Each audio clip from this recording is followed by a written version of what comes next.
don't have it up.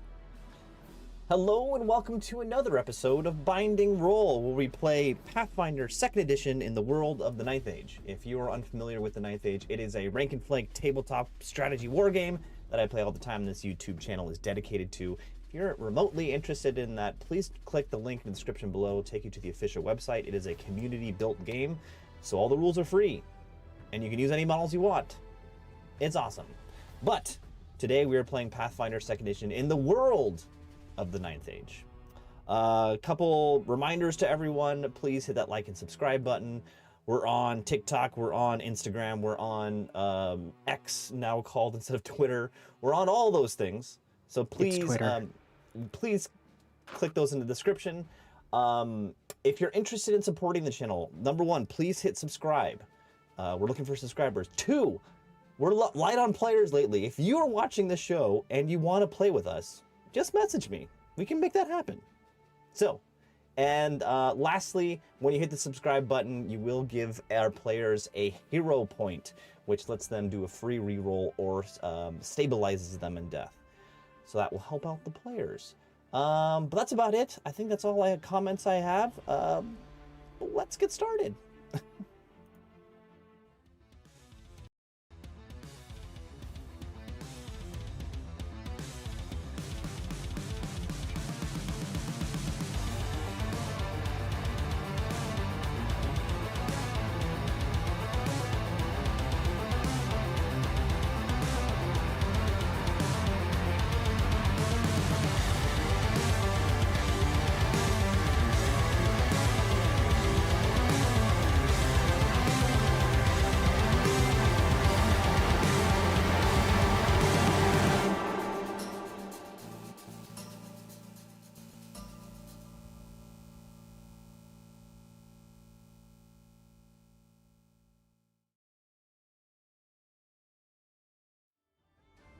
Well, hello everyone. Welcome back. Another week, and look what we have here. We picked up a new player. Whoop-de-doo. But I'll get to that in a second. As always, there's the number one question I'm asking all you guys: what you drinking?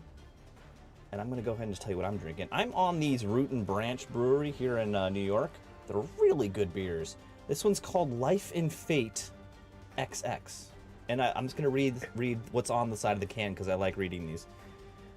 Somehow you could sense spring more vividly in these cool forests than on the sunlit plain, and there was deeper sadness in this silence than in the silence of autumn. In it you could hear both the lament of the dead and the furious joy of life itself. Vastly Grossman, Life in Fate, 1960. Anyway, let's first introduce our new guest. On the screen, you can see his name is Diggy. Welcome, Diggy. Tell us about your character, and also, actually, no, first, start out with what you drinking. Well, I'm drinking Cloud Core Hazy Pale Ale from Ecliptic. Are you gonna keep this accent? Are you gonna keep this accent up the entire stream? Probably not, no. It would be very impressive. Thank you, but I'm not quite that good at doing it for that. It would slip somewhere in there anyway, so I'll just do it on purpose. Yeah, this will be the first taste. I have not had this beer before, so I saw it at my local Trader Joe's and really wanted to try it because the can was cool. And every Ecliptic beer I've had so far has been pretty good. Isn't that half the fun of beers? It's just picking the one with the cool label. It is. That's how they get you in the door. Well, that's not bad. That's interesting. It's very like citrusy. I like citrusy beers. Me too. So very nice, and not almost a session beer. A little bit higher than it should be for that, but still pretty nice. Right. So Diggy Hole is my name. I'm a Dwarven champion. And doing him a look. Had some hard times in my past. Lost a family heirloom. Came to this hellhole searching for it and got stuck serving drinks but not making enough to build my own town. But that's what I'm here for, and now I'm in search of the hammer lost to my family. All right. Quick shout out to the chat. Warrior Womp is in our chat. Our #1 fan, Warrior Womp. We love you, Warrior Womp. Carlin, what are you drinking? I have also a beer that I had never tried before, although I've already cracked one open. I have from Salt Flats Brewing Company here in Salt Lake, the Baja Mexicana Ale. And let me just do that for That was not everyone. I'm just gonna say that was not up to your usual standard. Oh, well, I'm sorry. I'll try and do better next time. If you could, we would all really appreciate it. And lastly, Octavia, what are you drinking? Oh, Octavia's got half of her dinner in her mouth. So take a moment. Take a moment. Okay. So what I have here is Gowan's heirloom cider rosé. A never had rosé it cider. before. That sounds fantastic. Where'd you get that from? Bevmo. Okay. Yeah, here let's I seriously doubt that this is actually going to really crack, but let's see if I Let's can try it. get anything from this. Oh yeah, I heard it. I heard it. Got a little something there. Came through on this end. Yep.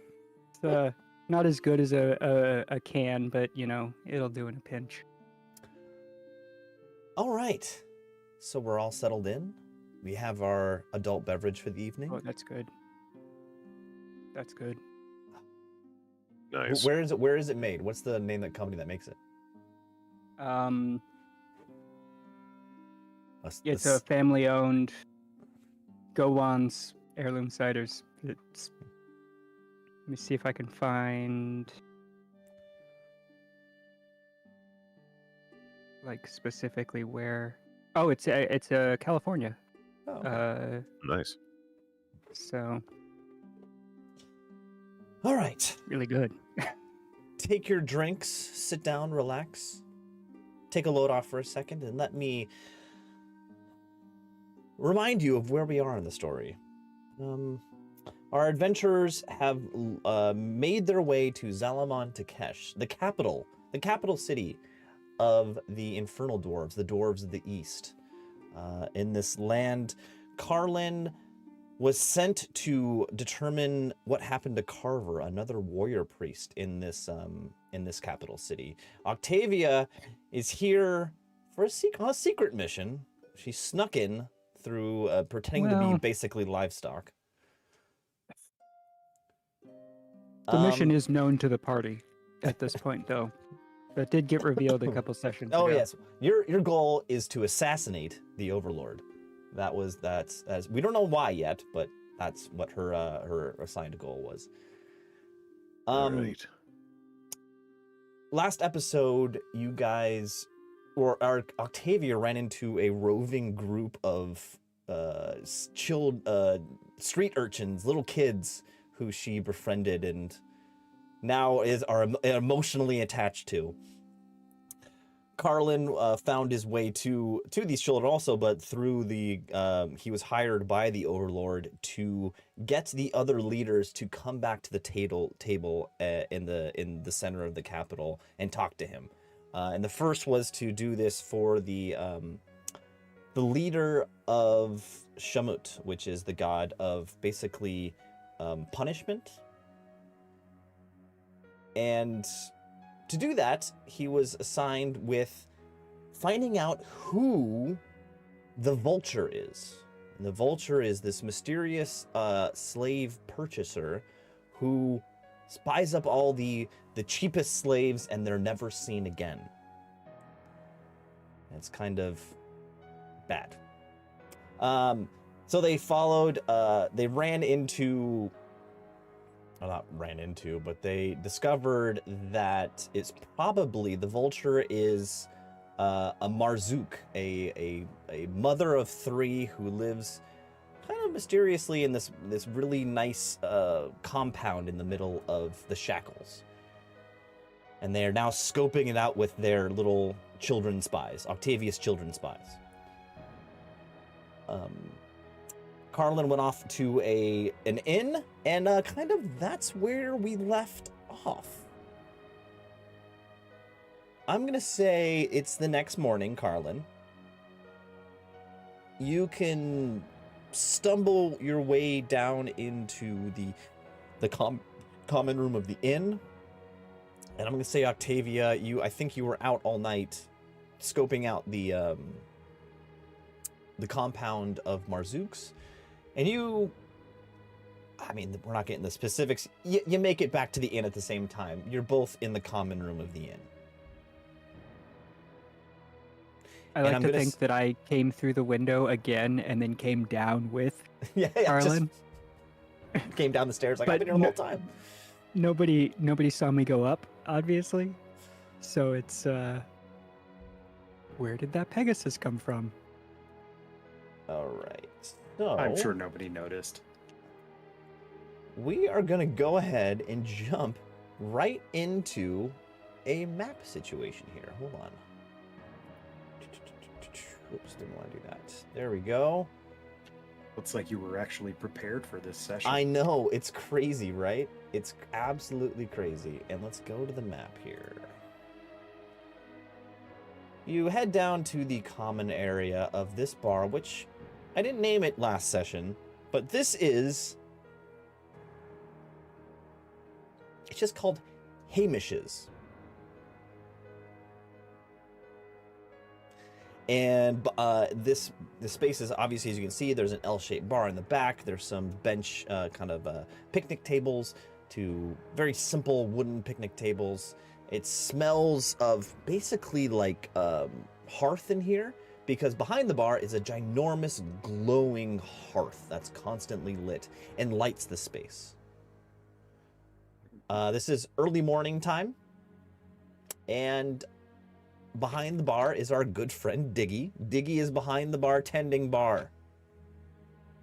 In the space, you see one familiar face. You see a giant Lamasu, which a Lamasu is the body of a bull and the head of a giant infernal dwarf. I'll be right back. All red. Okay.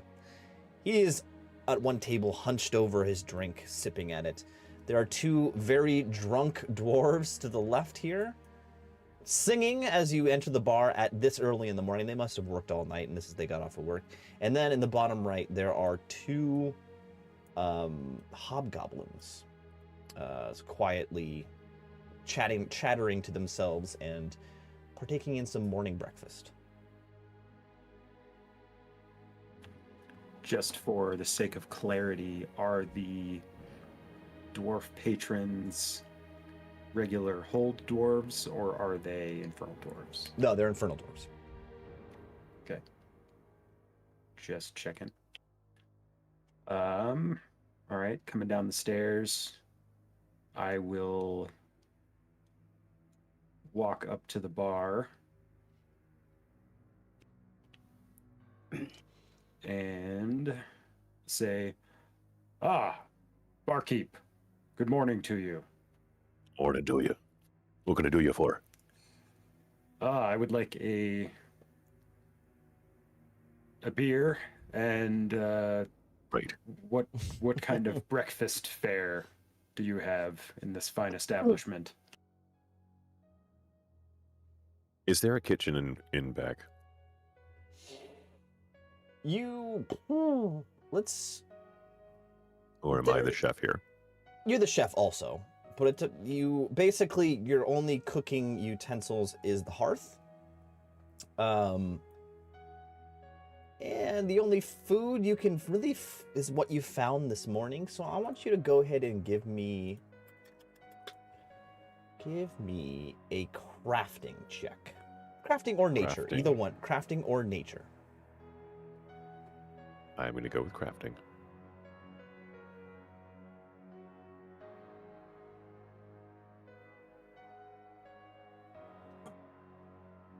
There we go. Let's see, that's a total of 18. That's a decent roll. Yeah, this morning you happened to find on the street some other early morning vendors were selling blood sausage and basically, you know, wheat bread, but it's Infernal Dwarf wheat bread, so it's like blackened bread. It's like the crust Great. is super crusty and like black, but it's still bread We in the got middle. blackened blood sausage and blackened bread. That will do fine. All right then. Here's your beer. That's the important part. So, good. Whoa. My So, thanks. right then. Now, where did you? Where'd that come from? You'll have to be more specific. Well, you went upstairs alone, and you come back down. Plus one. Plus one So- Pegasus. Where did the Pegasus come from? Oh, I'm not exactly sure where she comes from, but this is my companion. Did you pay Hamish for the second person in your room? I was not informed of an occupancy limit on the room. I paid for the room. Now that's for you and Hamish. All right then. I'm just gonna tell you right now. Skinflint, he is. All right. So, I'll make no mention of it myself, but he betwixt you. All right then. I have almost no idea what you just said, but Good enough. if you don't care, then that works for me. Works all right then. Right in the middle of this conversation, the two drunk Infernal Dwarves turn around and they say, "Hey, where'd the Pegasus come from?" That's one good-looking Pegasus. Hey, don't be bothering the other patrons. Drink your drink and carouse amongst yourselves. Don't make me come over there. Shut up, you dwarven hole dwarf. Get back to your bartending. Oh, you better watch it there, Sonny, because I'm the one giving you drinks. And if you want more, you be kinder. Give me an intimidation check.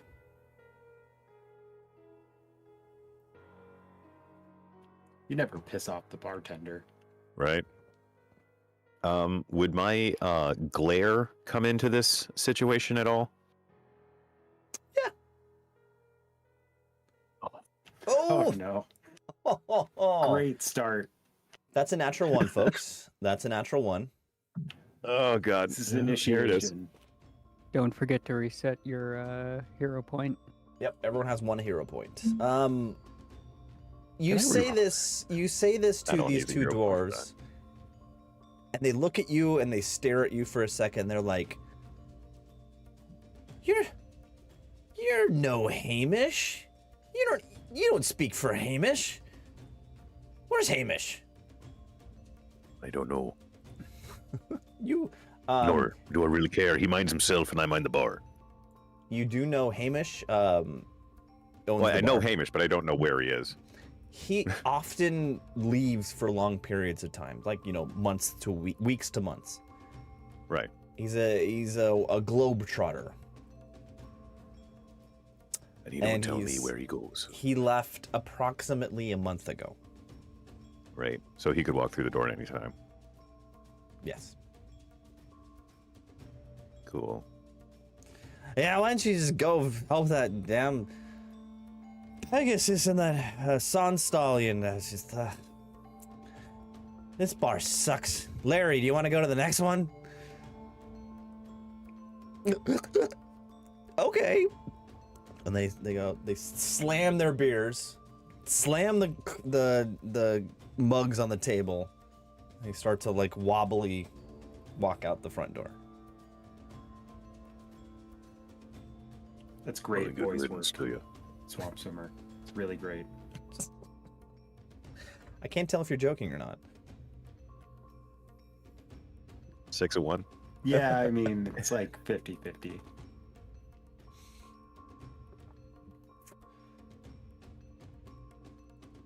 All right.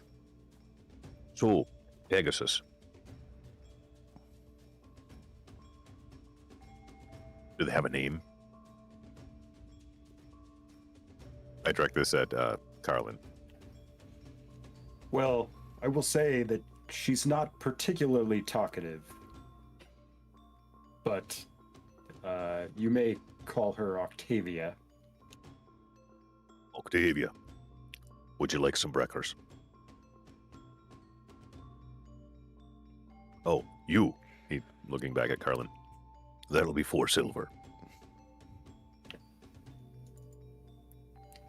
I will put 4 silver down in the bar. At the question of if I would like any breakfast,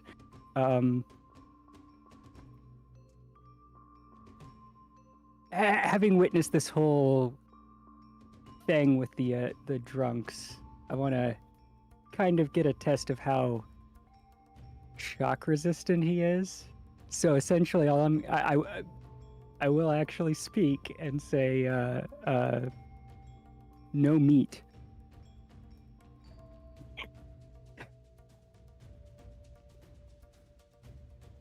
All right, then.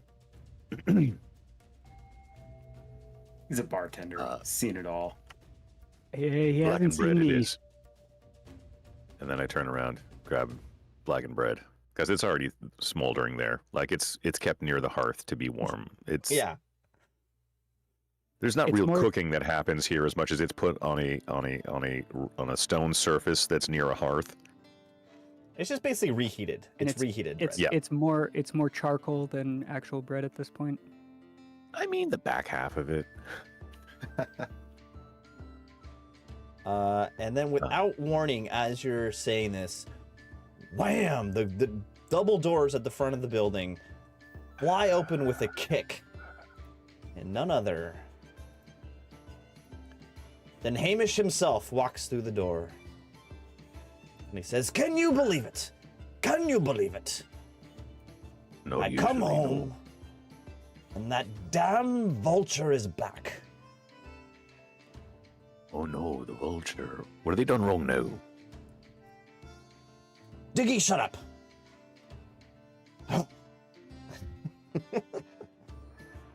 So, I bring back from my adventures a fresh crop of human workers.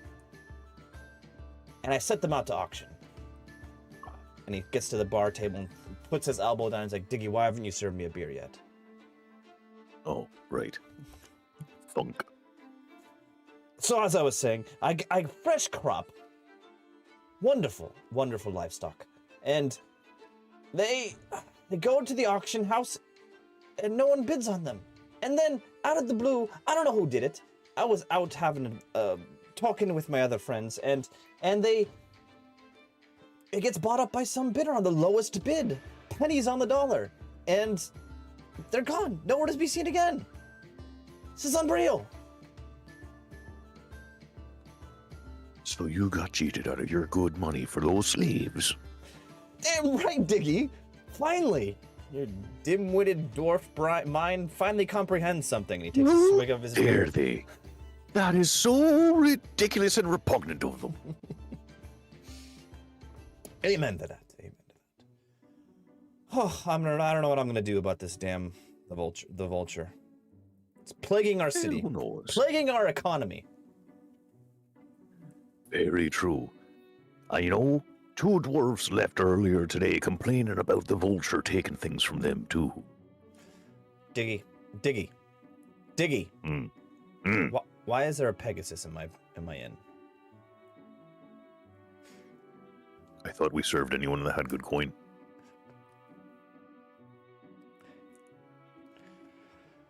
I see my lessons are rubbing off on you, dwarf. About money. It's all about the coin. I figure it's the only reason I'm here, so might as well make a coin or not. Good Pegasus. Are you enjoying your stay? Is it up to your standards?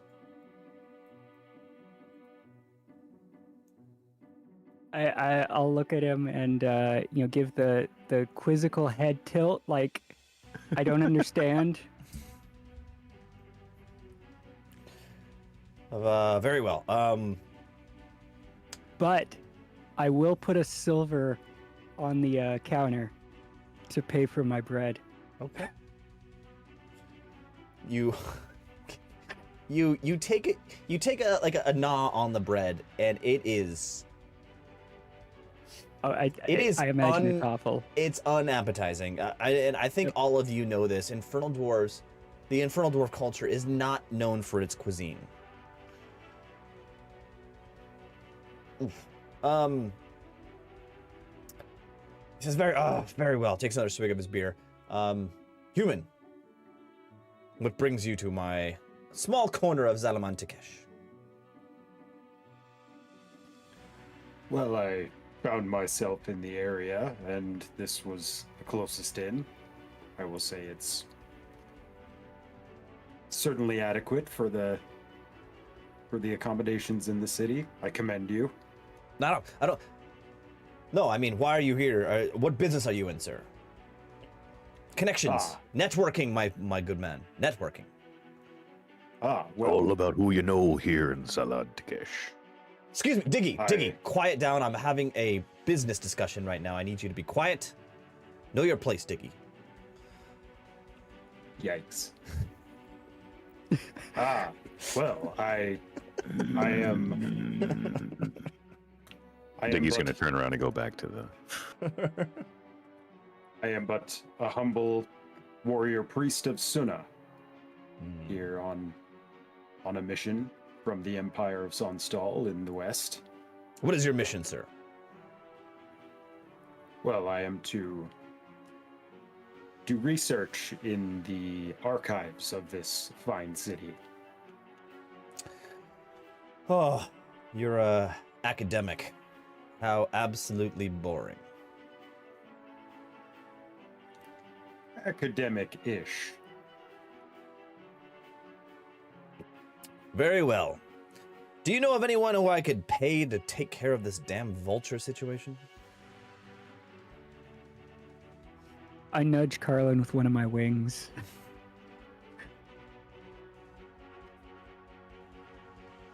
Well,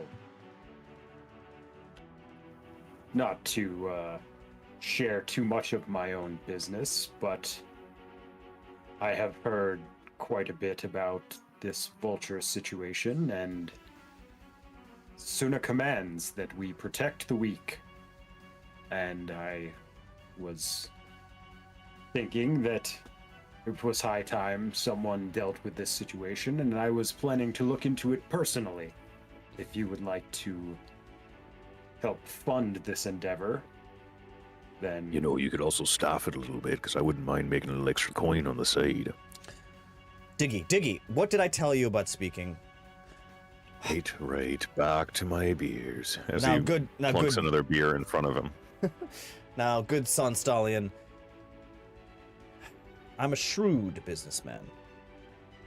I am willing to donate coin for a good cause. For a true cause. A cause that I feel my desires will be fulfilled.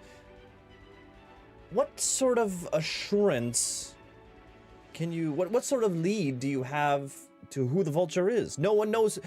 Everyone I speak to does not know who this vulture is. Well,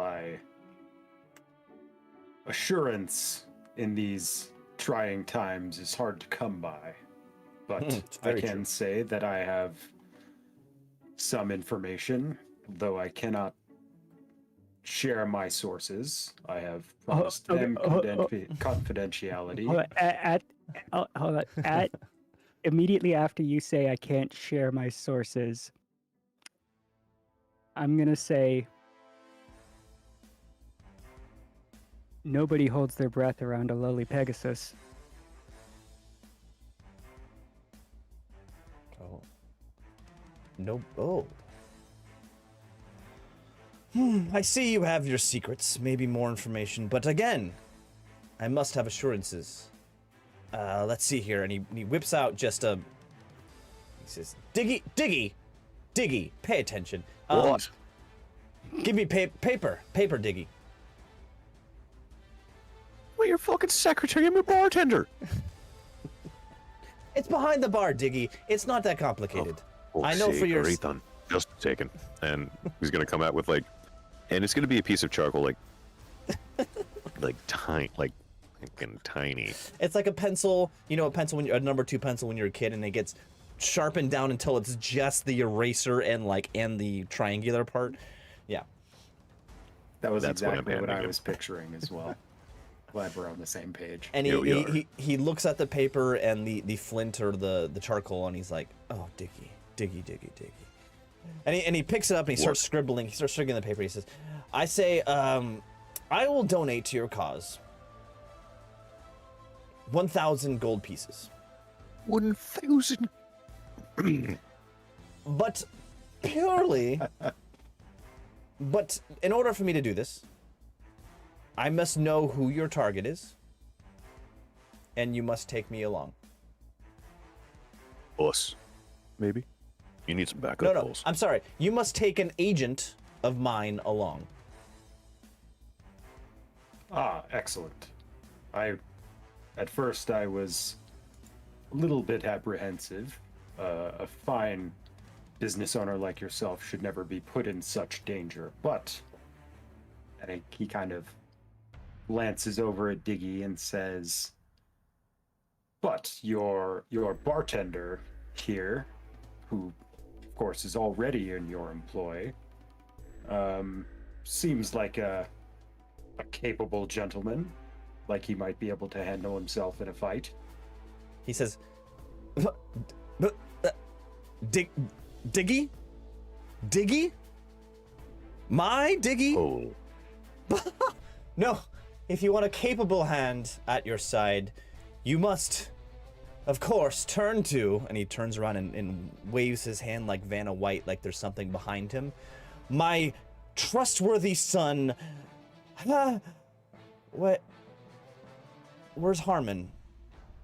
Where's Harmon? I thought he was right behind me. God damn it, that Harmon. maybe he got distracted on the way in, boss. Oh, when he looks around him, he puts his hands on his hips. He's well, yes, well, this dwarf here, I guess he can fill in a pinch. Yeah, if you take Diggy along, yeah, and he makes sure the actual vulture is dead, and also tell me right now to my face who you think the vulture is. We have a deal. God damn Harmon. Under his breath, he's like, that his mother had shame on his birth. God.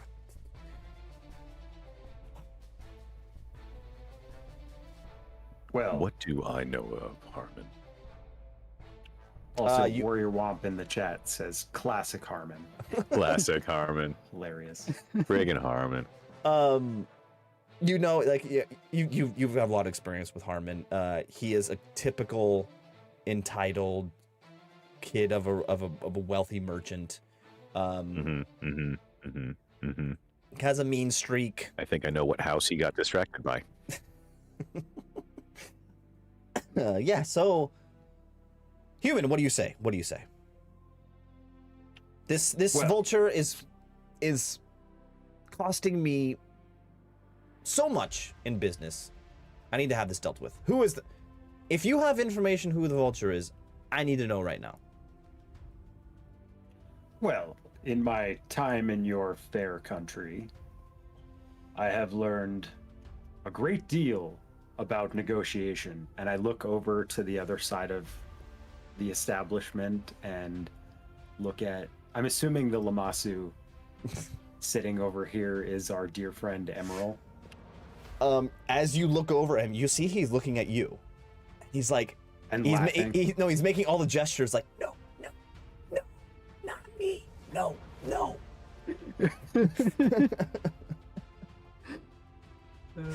You. it's just a quick glance. It was mostly for those of anybody who saw the negotiation I had with Emerald and knows that I haven't learned shit about negotiations. But I will say to Hamish, well, sir, in an investigation such as this, it would be far too dangerous to let you know who specifically my target is at this particular moment. I would certainly not want you to find yourself in danger because of what you know. However, I can say that it is someone well known in this district of the city. It is a name that you would know well, and I certainly wouldn't want you, in knowing who that target is, to, again, put yourself in danger. And I can assure you that knowing this information would put your person in danger.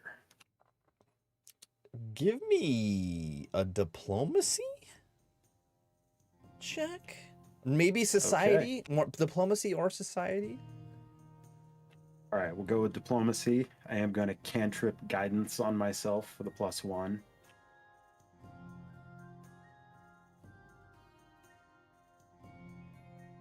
A 19.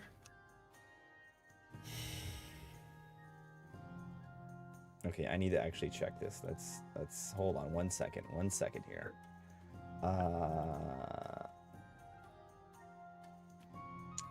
I did my very best. I'm hoping he's not as smart as Emerald. You rolled a 19? Okay, I'll just say it right now. He rolled an Yes. 18. He rolled an 18. Ugh. He the squints skin of his my teeth. eyes and he says, "This is so intriguing. I know so many people who this could possibly be. That's the idea. I'm willing to let you not tell me, but it'll cost you, my friend. I'll pay you 500 gold instead of 1,000 without telling me."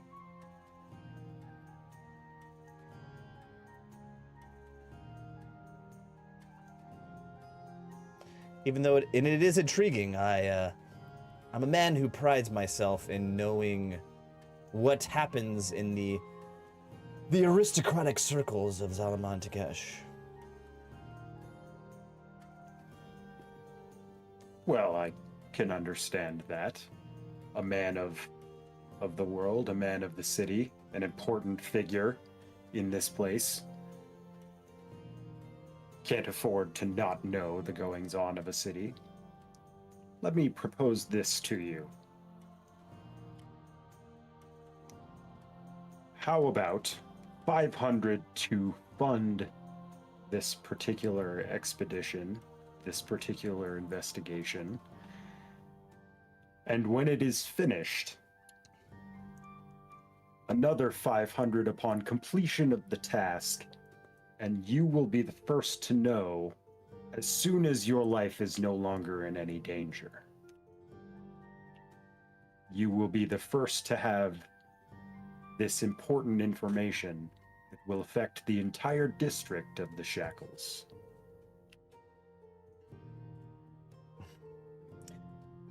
I will pay you 1,000 gold upon completion, and I need proof that my crop of slaves was part of was taken. All of the livestock that I have has a brand on their left shoulder of an H.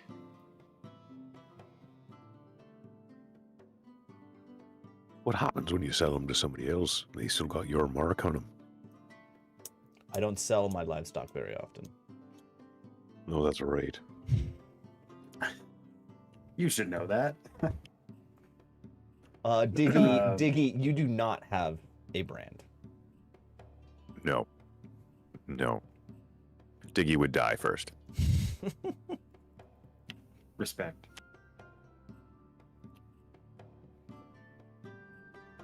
And of course, Hey. human. He looks over his shoulder again, like, I wish, where did freaking Harmon go? And of course, you have to take along my agent, Diggy. And he shakes his head, closes his eyes and shakes his head a few times, but then continues on. That would be satisfactory.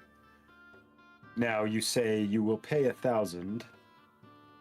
Is any of that an initial investment now into this? My good human investigation? Son Stallion, do not press your luck. Oh, I press not. I just making 1,000, sure I'm clear. 1,000 gold upon completion. Keep using the words upon completion. It just sounds weird, alright? Just tell them when you're Upon- finished. Completion. Oh. Oh. You know it's weird when you say that, right? You do know how Diggy, it sounds what did I when it say? comes out. Diggy, keep your voice down. What did I say? Would you go back to the bread, please?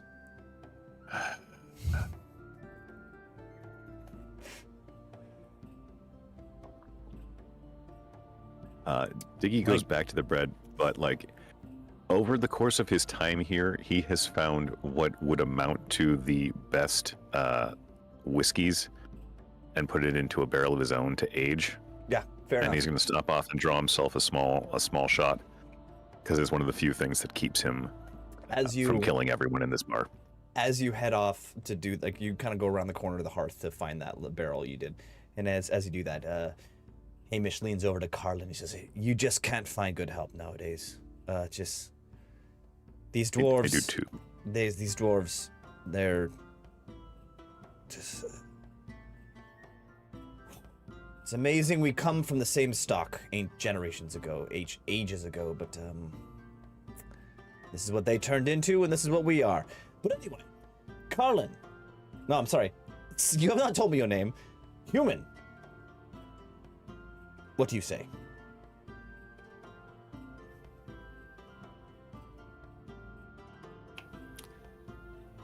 I believe that is a satisfactory deal.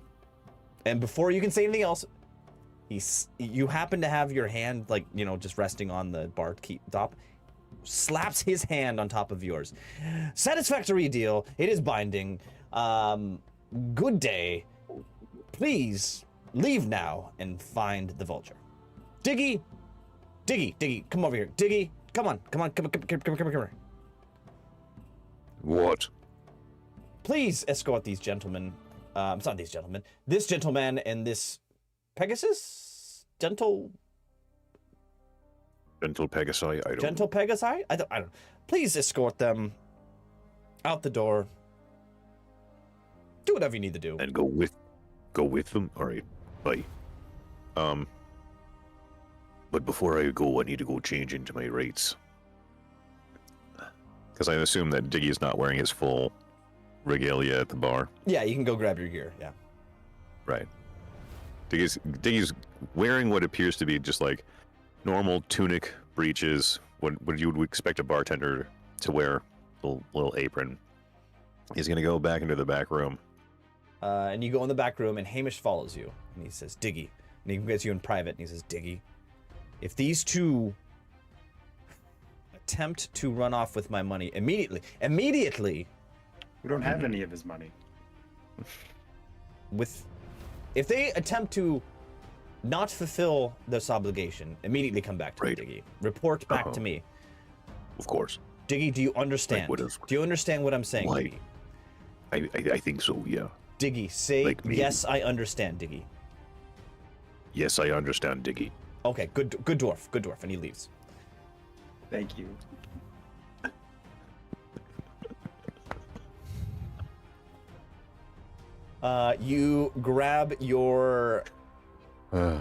You grab your gear and you head out, and it is the three of you.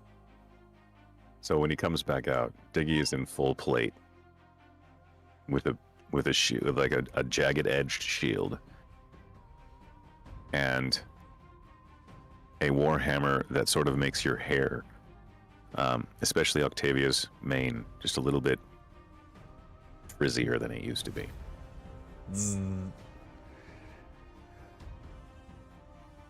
Wow. Nice. Thank you. I did not expect that. Mostly I was trying to get you away I from appreciate that, too. that Let's guy. get out. Yeah, All right. we're going. Enough said. But All right, I so- was not going to leave Lucille here. Lucille. Lucille is the hammer's name. Love it. That's what BB King named his guitar. The three of you exit the bar, exit the inn. And it's mid-morning at this point. You are approximately 15-20 minute walk from the Marzook compound.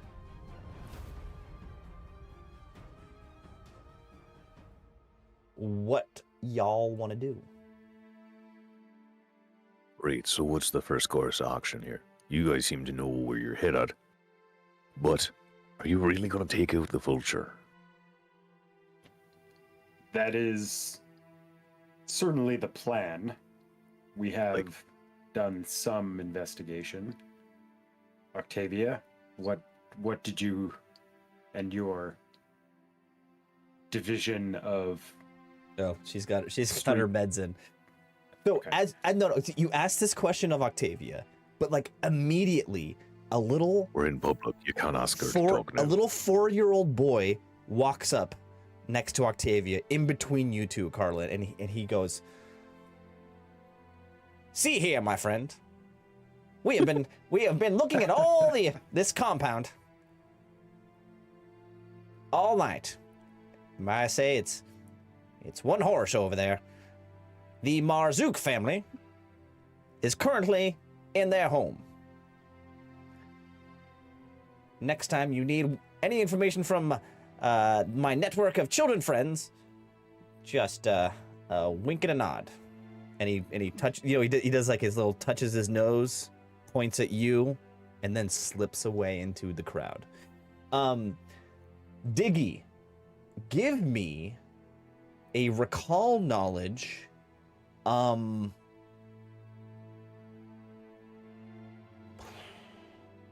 boy. I don't know, just like your memory check. Ooh. A society.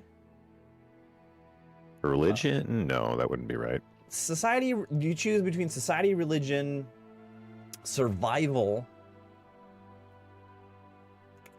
I mean, I'm going to choose religion. Okay. If I get a choice here.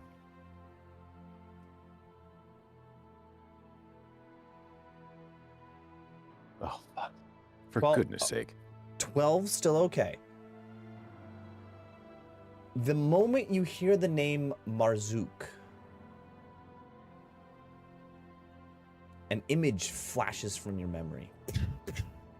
The M of a shield of arms, an infernal dwarf shield of arms.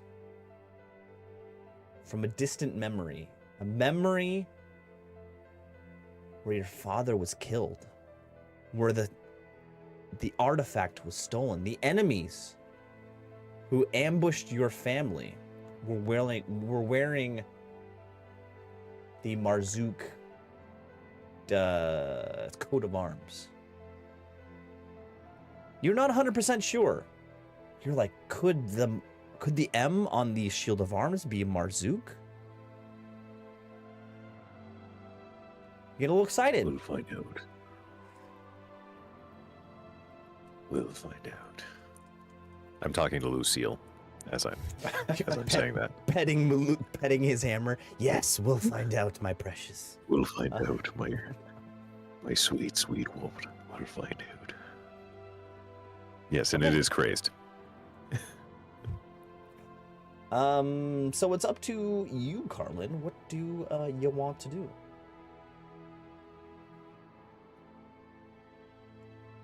Well,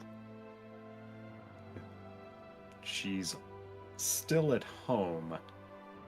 I don't know that that's particularly informative, but I suppose it couldn't hurt to perhaps infiltrate and see what we can find under the Marzook compound. Is And then is from the child still relatively close? from behind you, you hear a voice. But looks like I forgot to mention that, remember, we can take you into the basement of this compound anytime you want, sir. Ah, well, there you are. Fantastic. Punctual as always. I appreciate that. Yes, I'm the cat's pajamas. I don't know what that means, but I'm glad you're here. Yes, I believe. Now, don't worry, I speak street urchin.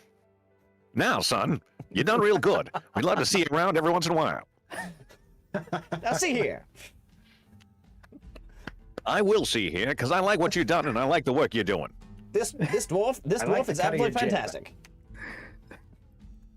As are you, kid. Keep it up. Now we're all doing it. And he My gives you God. a wink and a snap and a point. You know, like the wink, snap, point. Remind me what the rapport is between Carlin and Marzook. Is it good? Okay, I so mean, we didn't successfully get the dice back, but like, Wasn't great, as I recall. because like I was thinking maybe you could just drop in as an old friend and see what's going on I mean, while there's he's actually there. there's very little rapport. But you are known to her. Both of you are. Right, but I'm not gonna walk up to her front door and ask, "Hey, how you been?" Putty old pal.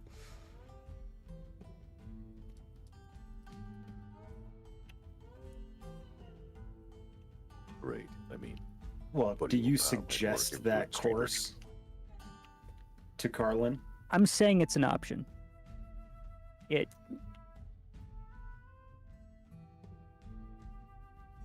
I think entering unannounced while she's there is probably a bad idea. you're not wrong. But if you go in as like, "Hey, I heard this was your place. Remember those fun times we had on the train? The good times. Remember the good times. Kids bouncing all over the place, orcs slaughtering everything. I mean, us slaughtering orcs everywhere. You know, I beat Remember up the that good one times. guy." Okay. So as long as you're actually saying some of that idea Oh, yeah, out loud to Carlin. Ah, yes. This is an excellent idea. Perhaps we could call on the Lady Marzook and At her house, dude. I mean, wait, what? I mean plan B. Always good to have a plan B. Right. Let's make right. that plan C, because plan B, I think, is infiltrating the basement to Right. steal everything that isn't nailed down. Right. Right. Right. I- Always thinking you are, Octavia. I only do one kind of stealth, and that's heavy stealth. That's Heavy why we stealth. want to go in when nobody's there. I like that. Yes. If there's nobody there, then nobody can escape. All right. I Well, mean, you're not wrong. all right. So plan A is call on the Lady Marzook and see what we can discern from a visit to her. I like it. All Right. three of you are I going have to an the idea, as terrifying as that is. to the front gate of this of the compound. At least I am. I don't know if Octavia is interested in being part of this. No, Call. no, I think I mean, this is a pretty grand compound, right? Yeah, it's grand. So it's in a heavily populated area. So the walls of the compound share walls with other homes and buildings. But it is walled all the way around. And from what you can tell at this point, it's a wall around basically a city block. And just directly inside of that wall is one large building. Okay. Yeah, so I mean, the other buildings in the immediate area at the very least are not set up the same way. Right? Correct. Yes, this is an anomaly in the urban planning. Yeah. So, odds are, livestock ain't gonna be allowed in there anyway. Maybe. Maybe, but I think he'll have a better chance of getting in if I'm not there. One, perhaps, table talk. You could just be doing airborne reconnaissance of sorts in the meantime. Or just, watching from a distance is fine. I think watching from a distance is likely. I mean, airborne in the sense that I will post up on top of a building where I'm less likely to be noticed. But, I'm not going to fly around because that's more likely to be noticed. Fair enough. All right. So, yes, I think the plan A is that me and my new hired muscle, Diggy, will go and call upon the Lady Marzook and see if we can gain access. Okay. As you approach the front gate, it's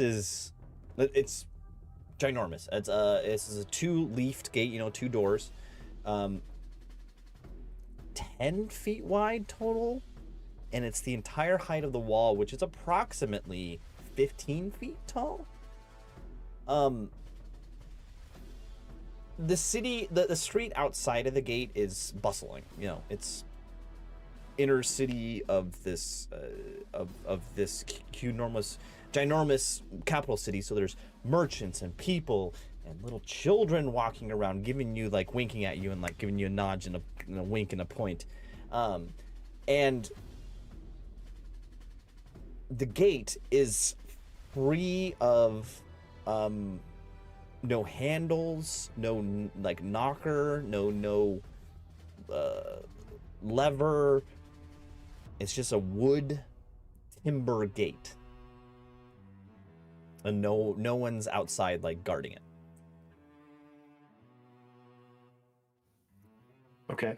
I will walk up to the gate.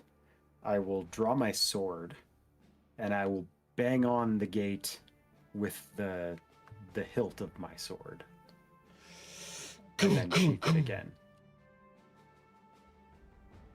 You see a few of the random infernal dwarf and goblin merchants along the road. They look at you what the hell is this guy doing? But they keep moving along. Wave. Hi. No answer. Maybe we knock again louder. As I raise my hammer. Certainly. Have that. I'm just gonna give 3 big raps on the door with a hammer. This is a real question. Do you attack the door? Or are you using your hammer to knock on the door? I'm using the hammer to knock this close to breaking the door. I don't want to break the door, but I want them to know that the door could be broken. I don't want to break the door, but whatever happens, happens. I'm just saying, if it somehow flies off its handle and maybe the house burns down, things happen. You I mean, raise this is the an hammer. electric hammer, right? It is. Okay. You raise so- the hammer, slam it on the front of the door, humongous bang. Again, and then a third time. Just everyone in the street has stopped what they're doing and they're looking at you. And with the third strike of the hammer, you hear, bam! It hits, and you see like crackles of electricity, like crackle out over the whole door. Cool. That was cool. Awesome. That was very cool. Everyone, it's like you can hear a pin drop in the street. Thank you. Like, sometimes she overdoes it a little bit, but, can expect it from such a pretty girl. There's a long He holds pause. his hammer to his heart a little bit. Give it a little kiss on the top. And then there's a long pause, a long silence, and then you hear a very small voice on the other side of the door. It says, "Who's there?" I gesture to Carlin, to the doorway. My name is Carlin. You Sir recognize Carlin. This, you recognize this voice as Marzook. Ah, Lady Marzook. My name is Carlin Bogle, War Priest of Suna. We shared a train at one point in our journey, and I wish to speak with you. Have you recovered my dice? Well, that is what I would like to speak with you about. I may have some leads on that, and wish to speak with you on the matter. I do not want leads. I want my dice. Well, you're not going to get them without another conversation, probably. So, Are you saying dice? yes. Dice. Okay. Lugar's dice.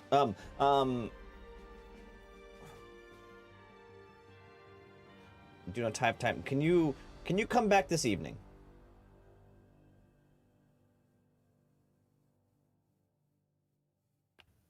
Well, there is little time to waste in a matter of such importance, but if I must, what would be a good time? Late evening, approximately 3 hours after sunset.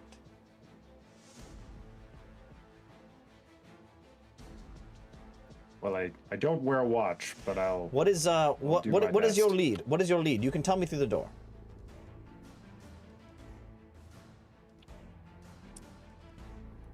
I would not require a great deal of your time. Could you at least crack the gate? I can remain out here, but might we at least speak face to face on this issue? Give me a diplomacy check. Okay. Is there any way to assist him in this check? I don't know if this system allows for like a helping No, action. there is a Gently help tap action. the hammer on the door. Diggy's gonna raise the hammer and just sort of,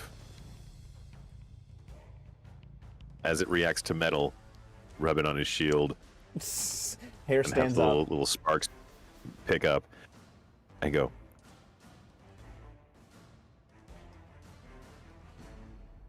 Roll your All check. right, here's my diplomacy check. I am using guidance for a +1 circumstance bonus. A 21. 21, pretty good. Without warning, she hear a chink, and the door, and it creaks open, and she doesn't like crack it open. She opens it. So she's standing there. You see her standing in an infernal dwarf nightgown, basically a sleeping gown. And she says, "What is your lead?" Ah, it is quite fine to see you again, my lady. It's not fine to see you. What is your lead? All right. Well, Rude. I That's a bit rude. have, in my time since arriving in the city, I have done some investigation, and I have heard mumbles in the city on the streets about a person called the Vulture, who may or may not be in possession of your dice. And I would like to, as I say that, watch her face for some sort of reaction. Yeah, give me a perception check. Diggy, also give me a perception check. All right.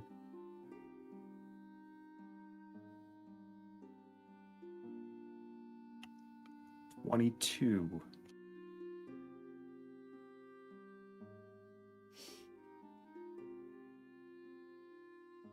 13. Okay, Diggy, you see Marzook. Oh man, you are having some extreme deja vu. You have seen this woman before. And the hair is standing up on the back of your neck. It's not just the hammer. You are not sure, but man, it's like a black cat just walked across in front of your path, and you walked underneath the ladder, and you're like, oh, this is creepy. Carlin, you say the word the Vulture. Immediately when you say the Vulture, her eyes go big. But then when you start talking about the Vulture has a clue, you have a clue that the Vulture has her dice, her eyes settled back down. And she says, once you find the Vulture, come back to me.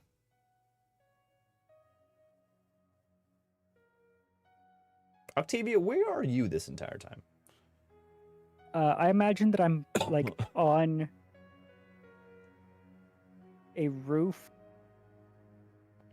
nearby, like across the street or something. Preferably one that's like high enough to where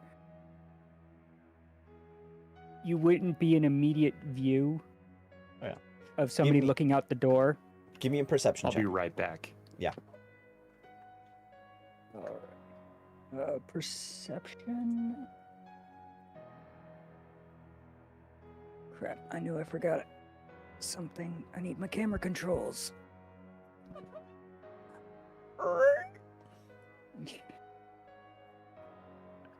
Yeah, I probably need to oil that, honestly.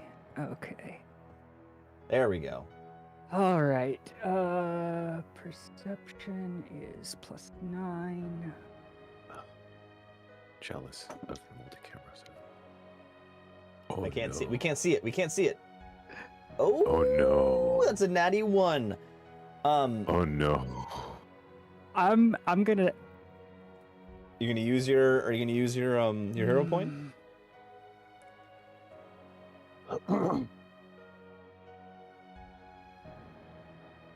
So much I mean, so much thought. Hold on.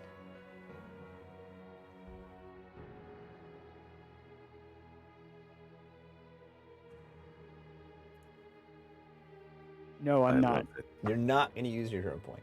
Not. It happens the tower you climb up on.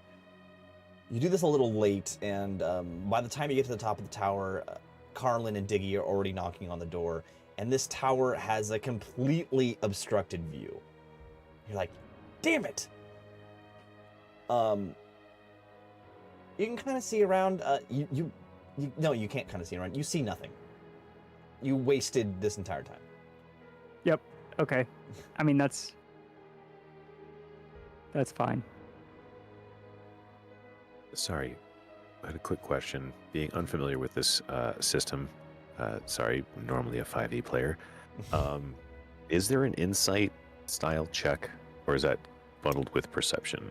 It's muddled this with system. perception, or if it's like has to do with society. It's more in society, more in diplomacy. That's the way I read it. Oh, okay.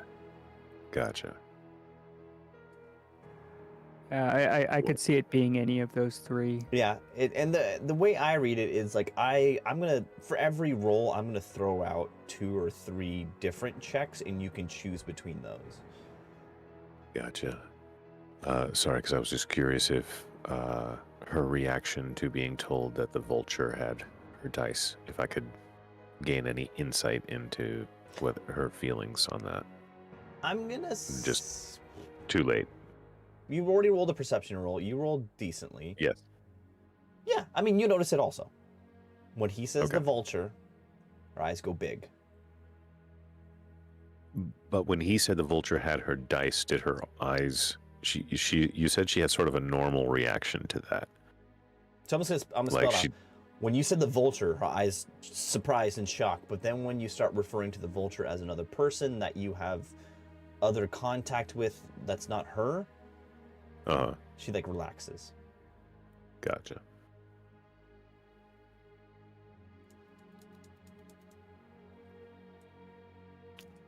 All right. Well, milady, if you have any other potential ideas as to who may have stolen your dice, please let me know. But if not, then I will continue my investigation, ever vigilant to find your dice. She says, "Very good," and slams the door. Cool. Well, That seemed productive. about as productive as every other conversation I've had with that particular individual. So Well, let's go. oh, you don't want to knock down the door and go in anyways, then. No, we have a different method for the infiltration part of. We have a different method for Plan B, All right, then. and of course, Plan C is always on the table. Right. Kill everyone. I mean, wait, no, not kill everyone. I don't like Call that one. Plan was- D. Yeah. I know we're all supposed to be on the same team, but is this conversation happening right in front of the door? I think it's more as we're walking away. Well, as we're walking away Yeah, was more yeah. my Okay. thought.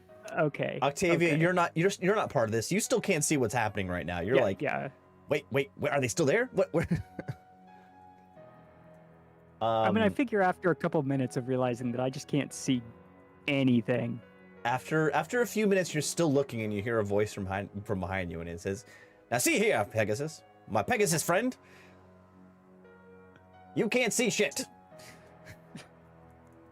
but I can tell you, all day, Hold on, I have no I one- have a response to the Mhm. you can't see shit. you can't see shit."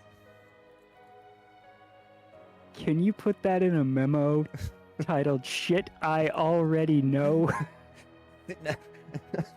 Read all about it. Read all about it. Octavia can't see shit, and he raises up a piece of paper with it written and scrawled in paper. I like to imagine it's like perfect like calligraphy. Just the best penmanship Yeah, you can like- possibly imagine. 100%. Like there's no reason that he should have that good a penmanship, but there it These is. kids have Or that he marketable somehow has a skills. calligraphy set right there in the tower. How are they Well, still street urchins? No. The idea is that it was pre-written. He came up there with it already. He knew written. he was gonna need this piece of paper.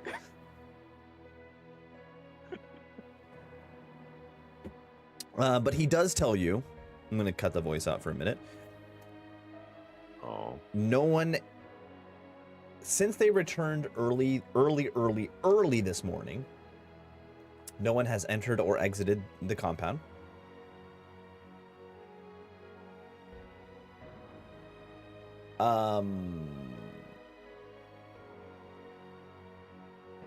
Yeah, no one has entered or exited the compound, and also none of the windows of the main building have been lit from the interior. Like, no light's been in the interior.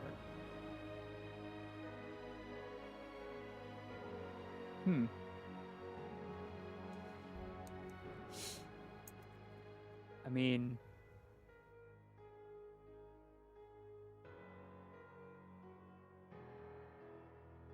So, Octavia, you make your way down, back down the street, and meet up with Diggy and Carlin. Quick question. Yeah. Was I able to at least, like, when she opened the door, did I catch a glimpse of her? You before rolled a locked? nat 1. You saw nothing. Right. But you said that I got there a little late. I was just curious if I had been able to see her, like, as I was going up the tower. Okay. Nope, nada. Okay. So, character-wise, I have no idea. At least until certain information is revealed to me at a later date, if it is revealed to me at a later date. But you head down looking for Carlin and Diggy, and they're in the street. You meet up with each other. You're back together again. Ah, Octavia, there you are. Did you happen to observe our interaction with the wonderful Lady Marzook? Oh, she was a delight.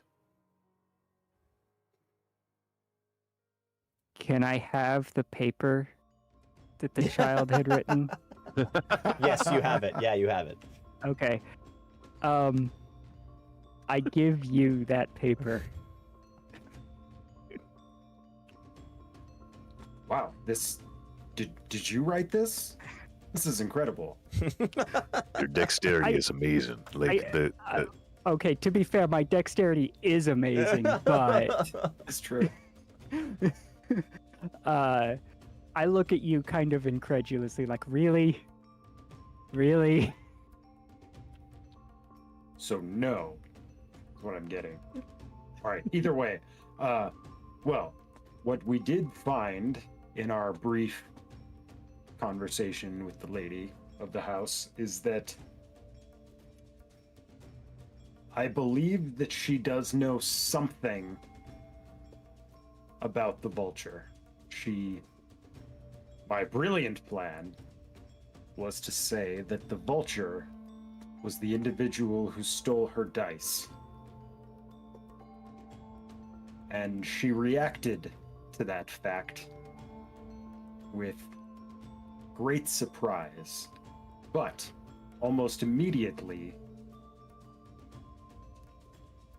returned to an uninterested state when I continued the conversation looking for some information about the vulture and who may have had her dice. So, based on that reaction, I believe it was an initial surprise about the name the vulture, and then the quick turn back to disinterest implies that she knew that the vulture could not possibly have her dice, because she would know if she would know what the vulture has. Yeah. Yes, precisely. Very good, Diggy. Thank you. You really shouldn't listen to Hamish. It's like, shite. He does seem like kind of an asshole. I mean, we've all worked shit jobs before, so I used to be a miner. I really want to. We all used to be miners. I mean, wait, what? Oh! Really? What mine did you work in, Octavia? It's just right over his head. Absolutely. Going Carlin for is the, only ever incidentally funny. He does not understand humor. Diggy turns to Octavia and says, well, for me, it was more of like a family business. You're like immediately drafted into it as soon as you can walk over, right? You're carrying ore from over here to over there. So, Carlin's just over there like, what? With all that said, I think Plan B is in order. We should infiltrate. Let me just drop this in here. in the chat. Baseball. In the chat. Yep. Yeah. Oh, So Face hoof. That is Face hoof. Yeah. Octavia's Yeah, that's 100%. Octavia, reaction. I would really like to know how you would like to call upon your network of children street urchins. Like, is there like a whistle or like a That like is a Ron Burgundy, good like you blow the conch in the air? Like, Assemble! assemble!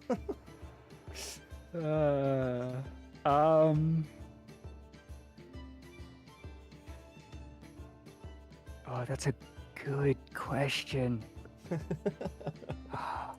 Pull out a recorder, play a I junkie actually like tune. as soon as you mentioned like calling on them, earlier this episode, like I've been thinking about it, and I have not come up with something yet. Something to do with like a neigh, a horse neigh, but like It's like Willy Wonka pulls out a little flute, plays a little tune, Yeah, like and I just picture a Pegasus playing a recorder with hooves. It doesn't really work, which makes it It's funny. more of a slide. Like no, it's, no, it's- even it's not a, a slide whistle. A Even slide better. whistle. oh, ocarina, yes. Please Ocarina. go on. Okay. So you play your little tune on the ocarina. using my feathers to cover the holes. It's kind of, that's what I'm guessing. It's kind of like it's not well played, but it gets the job done. I mean, again, I'm picturing a recorder, and no one has ever played the recorder well, so it's fine. It sounds like any other person playing the recorder. It's shit, but it gets the job done. And okay. immediately a little like 4-year-old girl steps out of the crowd and says, "You called upon me, Octavia?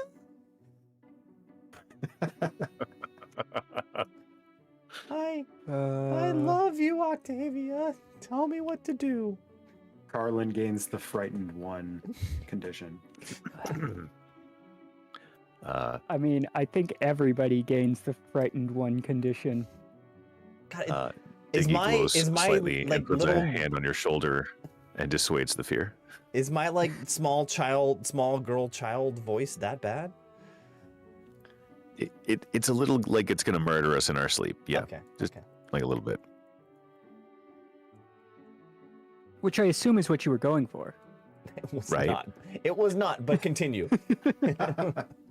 Oh, I thought this was a twins from The Shining situation. So That's what I keep picturing. Yeah, so I mean, I'm like glad that's we're where I on the went same to. page. Like, And she kind of like, Um, stands upright, like shoulders back straight, and she gives you a little salute, like I mean, little toddler salute. oh, she's a toddler. That's just I think first we need to go over like explicitly like everything that was said, and perhaps what everything looked like.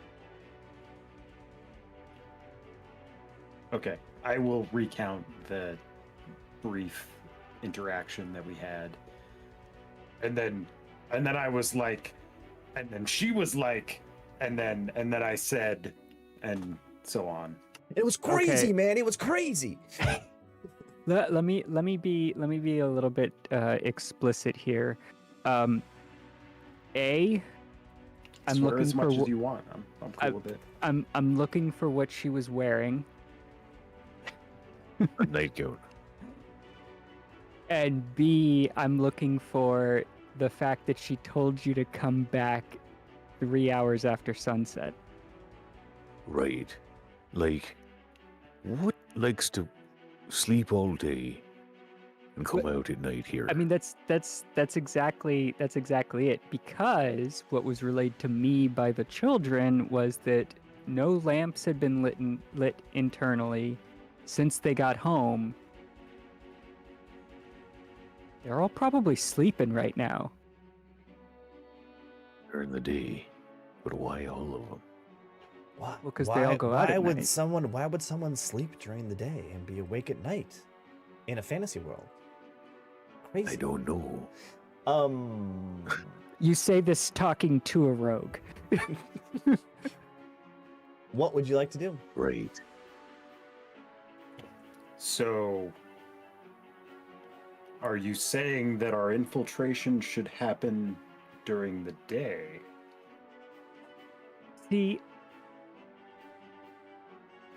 I'm on the fence about that. Mostly because I don't want to mix character knowledge with player knowledge. No, you all this information you've learned. You all know. Oh, Yeah. no. There's some player knowledge that I have that absolutely the character would not know. Okay. Because you explicitly stated last game that you had some interesting things in store for us when we entered the building. Something's gonna happen. I'll give you that. Something is going to happen. And so, on the one hand, maybe it's some sort of defense system and it won't be active while they're there. But while they're gone, oh, you better watch out. That's for me to know and you to find out, my friend. Yeah, exactly. But I don't want to particularly like I still think going in while they're not there is probably the better call. Even with all of the player inferred knowledge.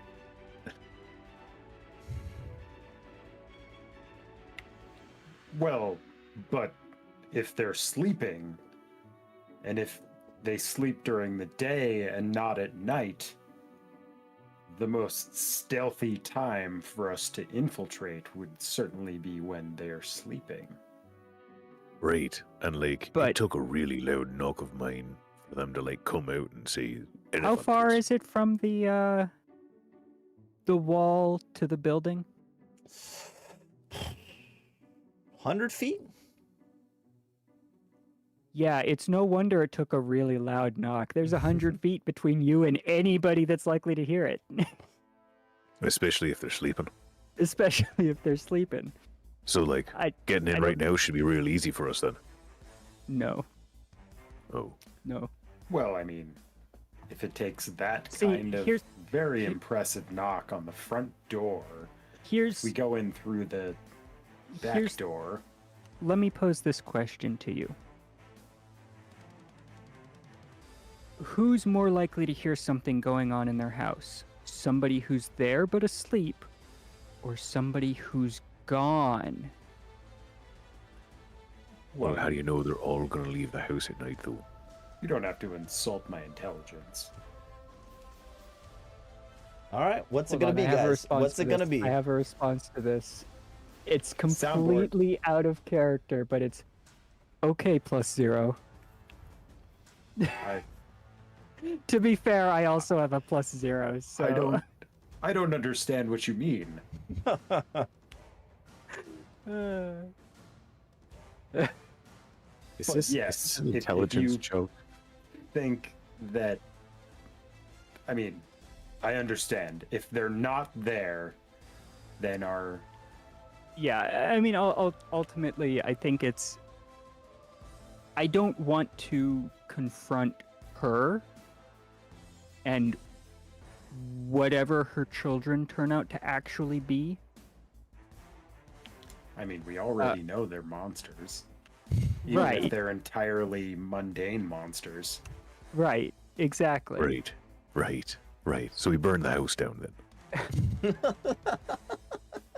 Not yet. Yeah, yeah. All right.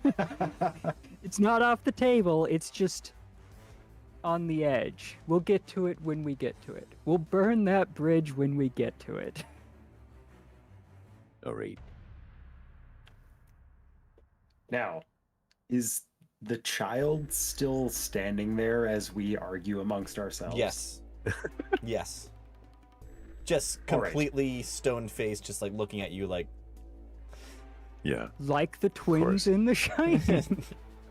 Child, do you perhaps know, having spent your time in this city and generally in this area, maybe, if there are guards on this property? Or is it just the mother and her children? How many people are around here at any given time? That too. well, you see, mainly it's just the mother and her children. But Hold on. Did he just pop out of like underneath her skirt, or like no, what they happened all to her? have the newsy voice. They all have the newsy voice. She didn't before. She didn't Oh, before. Damn it! Go Damn ahead. it! Do what you I'm gotta much- do. Damn it! I mean, on. Flip I'd it, much cancel prefer it, this voice reverse it. than the other one, but They don't- I only see the mother and her children going in and out. But there the are mother some and her children. Oh, there are sometimes her businessmen.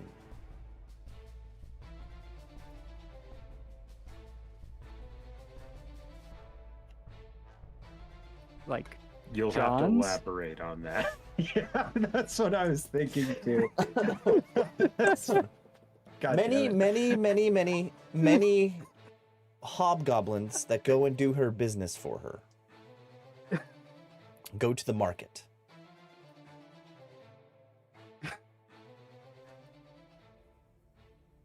Is that kind of some sort of euphemism? Go No. to the market.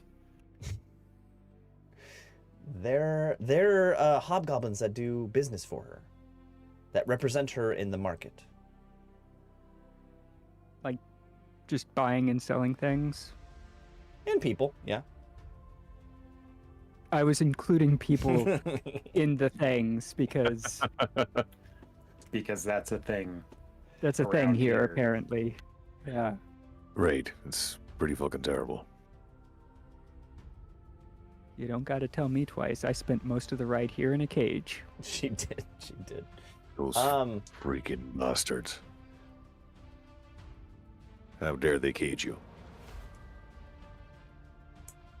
And now I got this stupid thing. and around Octavia's neck is a collar and a chain, that are Like a slave collar. that are used to restrain her. Yeah.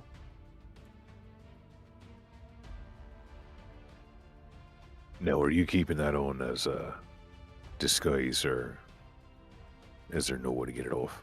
It was put on me when I got here, and I don't think Carlin has actually told me that he negotiated my release with it as He part has not. of this He deal. has not. Let's has definitely- pretend he has. No, what? We're not And- pretending anything here. Oh, right. On that point, assuming we're successful in this whole vulture investigation, that wait, was the stipulation that I get all 4 of the leaders? All 3, yeah. Back to the He's table? he's one of The other 4, so 3. the other 3, yeah. Right. I'm so forgetful sometimes. Yes, if we are able to bring the 3 leaders of the other sections back to a negotiating table with the Overlord, exposition, recap, with the Overlord of the city, then that comes off. My bad. Should have said that earlier. And is it just a simple collar? Like, It's a magical. It's magical in nature and Yeah. oh, likely requires some sort of contract magic to undo. Which, hindsight being 2020, we had a perfectly good Lamasu we could have asked about it. Hindsight being 2020. Do I know this Lamasu? Is he a regular or? No, he's not a regular. He was just in the bar when Okay. you served him. That was about it. All right, He's a regular on our train. This is just gotcha. a little bit of flavor. He got a lot of drink from you. You offered him food, and he was disgusted by the food you offered him. Well, that's not surprising. It's disgusting food. Table talk. He is a chef, Oh. hence his name being Emerald Lamasu. That might actually come up tomorrow in game. Tomorrow in game's a big day. Oh, you have to bake him a cake, don't you? Depends on how well this vulture thing goes. Very quickly. All right. So what is the plan, Great. folks? I think Well- we're at the point of wait until they leave and then infiltrate. Other players correct me if I'm wrong. So, hold on. The little girl mentioned that the hobgoblins do business for her.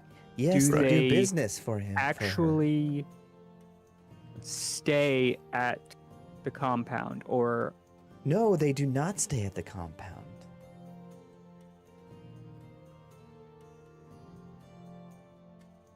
I'm inclined to believe that the compound is just completely filled with slaves she has purchased on the cheap, and it's only her and her monsters. And slaves. Well, the slaves are likely to be on our side. All true, but they'd be a shield wall of flesh between us and them. Shouldn't be I mean, too difficult sure, maybe for you two. to convince them. So, My friend, if we need to liberate chains, we'll do it. And we'll do it here. So what are you waiting for to go in? Her to leave. Okay. So you set up camp outside their door, across the street, maybe some sort of hidey hole to watch their front door. I just wanted to make sure that this wasn't a situation of like we're camping out for the next major console release and we're there like a week early. Like, yeah, we're just gonna set up a tent right here outside your door. You know, you take your time. We'll be ready when you're ready to let us in. let's say, since we have an intelligence network, let's say we set up camp at the entrance to whatever underground passage we are planning to use with the help of the whatever street division of children, not Baker Street division. Unless there's a Baker Street around. No, it's you the know. Avenue There of is Shackles. now. Avenue of Shackles. All right, the Avenue of Shackles division. The Shackle Street boys and girls. Yeah, That's yeah, good. we I like have that. our Sherlock Holmes style child intelligence network.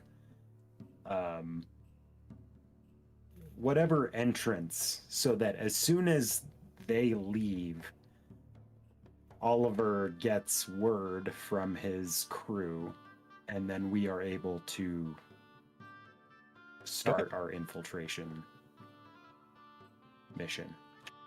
Anybody So have any issues with that? Sounds good to me. Cool. You know, unless they happen to leave through whatever that passageway is. And see us just waiting there.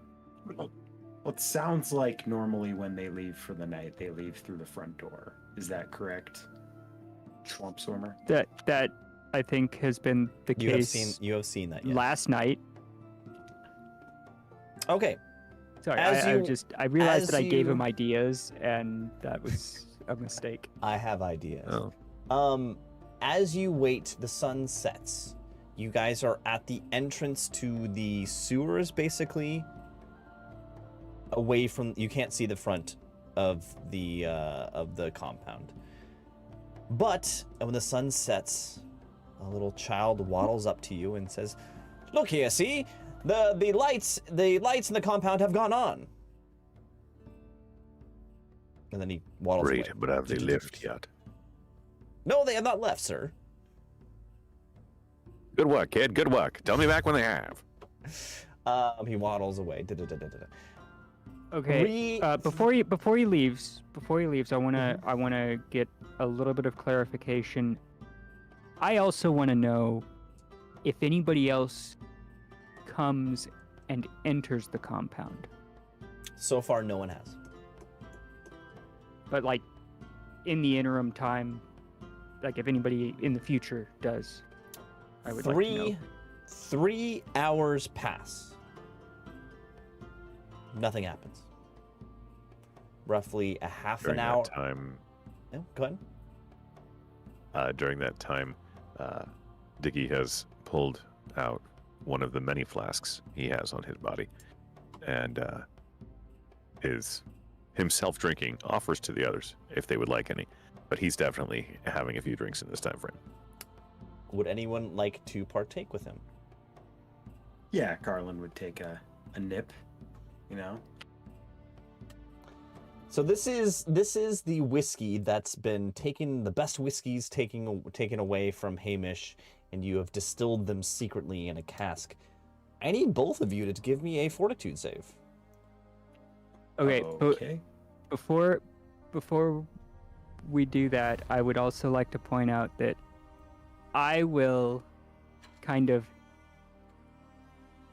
dip my tongue in, Okay, lap up some, yeah. and then, well, no, just to kind of like get a taste of it, and then those those videos of cats where like they smell something and then they immediately start gagging. Like that's exactly what happens. I love it.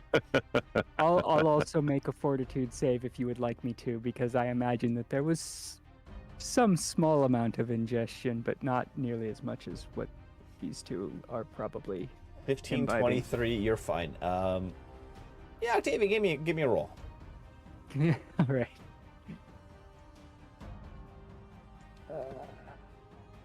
Said fortitude.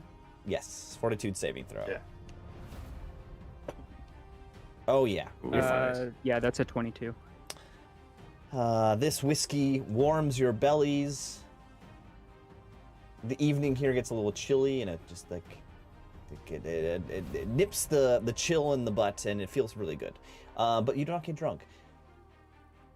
Half an hour after the 3 hours of you waiting, so 3.5 hours total after sunset. 3 hours later. 3 hours later. Yeah. Hold on, I can find a video for that. A little child waddles up to you and he says, "Now see here, they have left, That's and a waddling. they've left, and the house is now empty, but the lights have been turned off."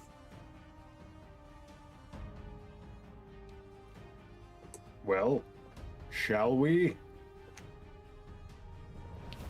Great. So you follow Oliver's back. He's at the How old is Oliver? 4. 5. He's the leader of these little kids. He's Oh, probably man, 5 possibly. He's the leader. And Yep. He's 5. Yep. Jesus. It's a very Oliver Twist situation. Yeah. His name, in fact, may be Oliver Fist, which I think is tasteless, but, you know. Inspiration comes where it comes. Okay. All right, so he leads you to the sewers. There's one grate that's roughly the size of a crawl space. You guys need to get on your hands and knees to get through here. Even me. Even you. All right. And it leads kind of a little bit uphill. Oliver stays behind, and you end up coming up through. I mean, I hate to be obtuse, but a latrine into a single a bathroom, which the door is closed. I mean,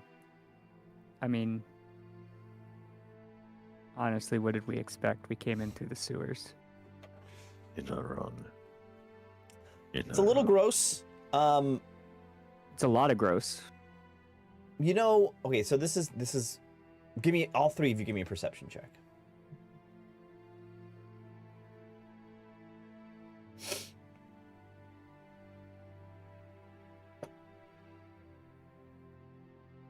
$24. All of you notice this. This is... It doesn't seem to be a heavily used latrine. That's good. So it's not like it's a latrine at the barracks down at the army base. It's like very little of that grossness going on, but it's just like basically a stone tunnel. You exit the latrine in complete darkness. None of you can see anything. Do you have dark? I have dark low vision. light. You have dark I vision. have low light vision. Yeah, Oh, I you have dark you- vision. Do you? Well, no. There's a difference. Do you have dark vision or low light vision? I have dark vision. I have low light vision. Octavia, you I can't don't see. have shit. Well, Octavia and Carlin. Can't see hold shit. on, because I'm not sure.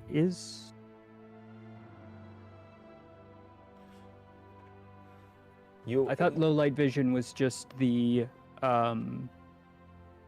Pathfinder version of dark vision. No.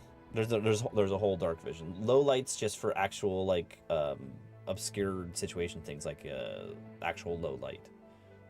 Oh, okay. No, yep, you're right. I see it. There's, So, there's definitely Octavia and dark Carlin, vision. you see nothing. Diggy, you get up and this is this is a fancy latrine. This is a fancy toilet. This is nice. This is very nice. It's lovely. Like somebody put time and money into this, There's a and marble. they don't even use it. There's a marble toilet seat. There's And then like actual. admire the crafts, There's like the actual masonry toilet that went into tissue. like Yeah.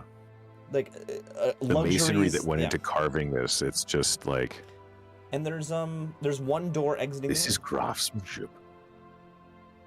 Sorry, what was that? There's one door leaving the room. Ah, thank you. Biggie is distracted by the craftsmanship around him. The others can climb out and find the door. I guess you stumble around and you eventually find the door. It's a door with like a knob and everything. It's. Carl and Octavia, you both eventually find this. So finding the I- door.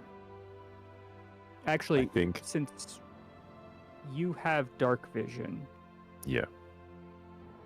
I'll just ask, is there a keyhole in the door, or is it just a knob? There is a keyhole, and there is, or actually you don't know but Diggy, you can tell there's a keyhole with no light coming through. Yeah, I mean, I'm asking Diggy if there's Yeah. a keyhole, because I can't see anything. I literally can't see the shit we just walked through. Which Diggy is finally, probably a good thing. Probably a good thing, yeah. yeah. Diggy finally is distracted from his musings over the artistry that came to be crafting this bathroom. The toilet artistry. It's exquisite. It really is. All right, I would like to no, point out that dark vision does not confer color, so you have no idea if everything clashes. Yeah, No, yeah. no, You I just see mean- black and white. You just see black For and white. me, it's more of like the crafting of the toilet seat itself. The and sand its job. surroundings. I The give sanding job. zero is- shites about the color coordination going on here. It's merely the crafting of it. Reasonable.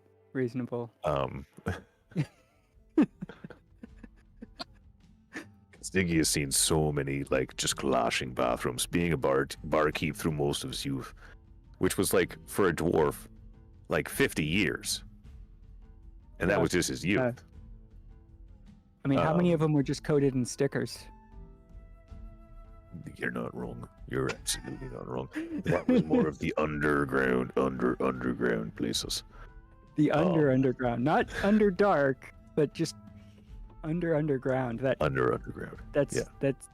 that fine line in between. Well, it's not just underground. It's like unknown and underground. Yeah. Right. Oh boy. Diggy will point out the door. Will quit his musings of the artistry and guide them to the door and test it himself. Don't want to open it. Don't want to open it. Just test him. I asked if there was a keyhole for a reason. Now, There it is. would you look through the keyhole and see if you can see anything on the other side? I peer through the keyhole. You see, you're in a hallway, and across the hallway there is another closed door. I can see through. There's a door. So we're not at the end of a hallway, we're like in the middle of a hallway looking across it. Right. Yes. Okay.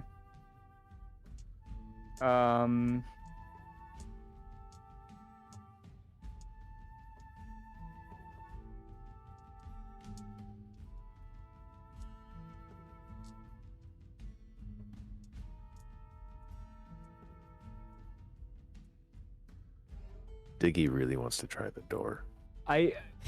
We'll get to that in just a moment. I just want to see if. What are we doing, guys? What are we doing? Just, Standing hold on. around in the dark. I need to check. I need to check. I can't see You don't anything, like so to I'm waiting stand. for someone to prompt me. Okay, so I will have collected you both and brought you closer to the door. I do want to just briefly mention, and I'm going to assume I found this out because I just have a habit of perusing through my companions' packs, being a rogue and all. Carlin, you do have a dark vision elixir in your bag. Oh, son of a bitch. Look at that. What a rogue thing to do. Right. Hey, and I didn't Just to take keep it. I'm appraised just of everyone's reminding him inventory. that he has it.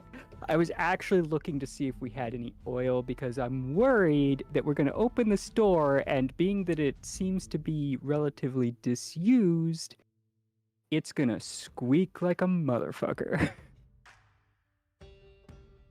Oh. Fantastic. I'm impressed that you remembered that. Not knowing that you've looked through my stuff. Right. I would like to.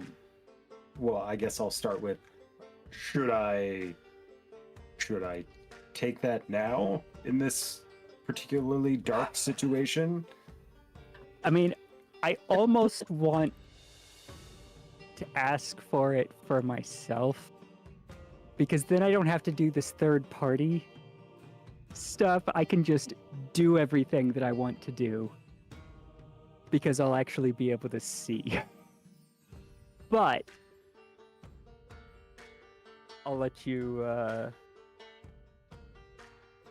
I'll let you decide if that is something you want to do. I was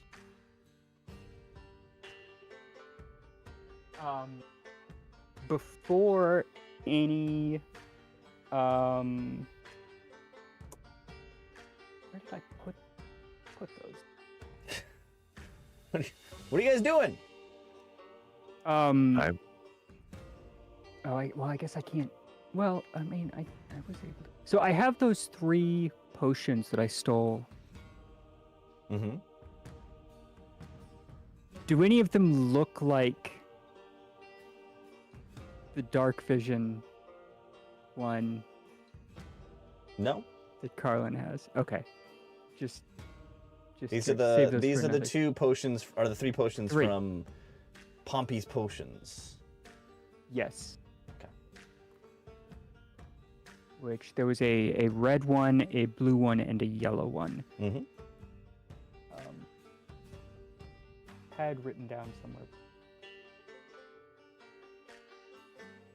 Oh, there they are. They were just way off to the right. Okay. Okay. What's next? Yeah, so I mean, I'll ask if I can have it. I'll just straight up ask. Well, as long as you lead me through this situation, along with Suna's light, leading that me won't through be the a problem. darkness, then yes, I will hand it over. As soon as half of the reason I'm here. Okay. He gives you the potion. Would you like to drink it? Yes, I would. Immediately, So it's you 10 are minutes of dark amazed. vision. Amazed by the beauty and of the craftsmanship of this bathroom. Isn't it gorgeous? Oh no, we misidentified the potion. It's a potion of bathroom appreciation. Even I would not- Pathfinder doesn't get that specific. I wouldn't have any appreciation for the bathroom. A, I'm a horse. B, I'm not a dwarf. Fair enough. And- fair enough. And what I mean by that is it is a relatively stonework bathroom. Right. So it is the stonework that the dwarf would be appreciating, or in the case, is appreciating. Okay. You know how long they worked on this? This is lovely. Okay, so now that I'm in a little bit more control, Mm-hmm. so looking through the keyhole, we just basically see another door across the way. Mm-hmm. Can I hear anything? Like footsteps? Biggie is going to join in this auditory perceptive check. Everyone give me a perception check.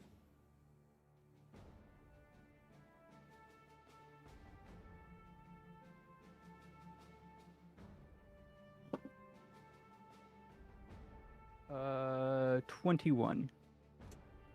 Thank goodness. Right? You all hear nothing. Okay.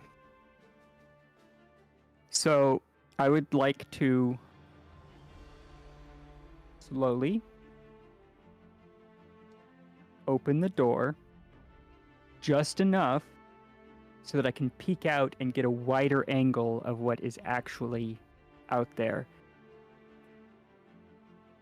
You open the door, and it creaks very loudly. Yeah, I was No, gonna say, as I'm soon joking. as any I'm creaking happens... I'm so joking. There is no creak. This is finely crafted door. It whispers open. Somebody comes by and oils the hinges regularly. That's what I was actually looking through everybody's inventory for, was oil. Yeah, I don't get it, sadly. Although a solvent should be a thing I would have. So you know- exit the door. You're at the end of a hallway. Well, we're not exiting. I want to open Yeah. it enough to actually look out and kind of like discern, is there anybody actually near us? There is no one near you. Okay. Then, yeah, we will exit. You are looking and across get out the of hall this- at the another train. door, but like just to the right of you is the end of the hallway. But there's no door at the end of the hallway. To your left, down this hall. Isn't that bad architecture? Yeah, it is, but don't worry about it. Okay, I'm just... That's the bad architecture. Down this hallway, there are two more doors, roughly 100 feet down the hallway, one on each side, that are directly across from each other. So 3 total doors you haven't Okay. opened. And then the end of the hallway opens out into a very large space. But it's too far for Okay. you, too dark, far and dark to figure out what that big space is. Okay. Is there any light? I imagine all of these doors, if the bathroom had a keyhole, the other doors probably would also have keyholes. Is there All any of- light coming in through All of like the them- keyhole or under the door? All of them have keyholes, no lights coming through. But What's the code for the bathroom? 4242. Go on. You do notice that along this hallway there are sconces with torches in them, but they are not lit. Got it. Do they look like they've been lit Yes, they have been used. recently? Yes. Okay.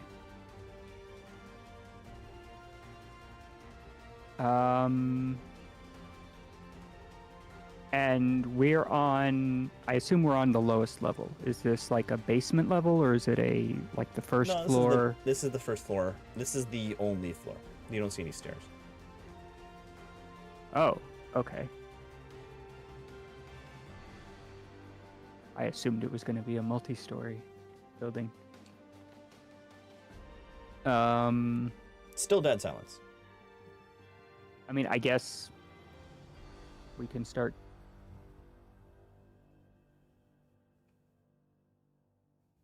Real quick, before we start checking doors, and I should have done this before we even opened that door, I would like to cast Detect Magic. All right, here we go. You cast Detect Magic. What's the range on that? 30 feet? You detect nothing. So let me ask a quick question. Okay. Knowing that the guards are hobgoblins, do I know? No The guards. guards are not hobgoblins. There's businessmen. The runners for her crime family are hobgoblins. All right. Regardless of all that nuance, do I know, as a warrior, do I know if hobgoblins have dark vision? Tell me what I need to roll. Give me a nature check. Yeah.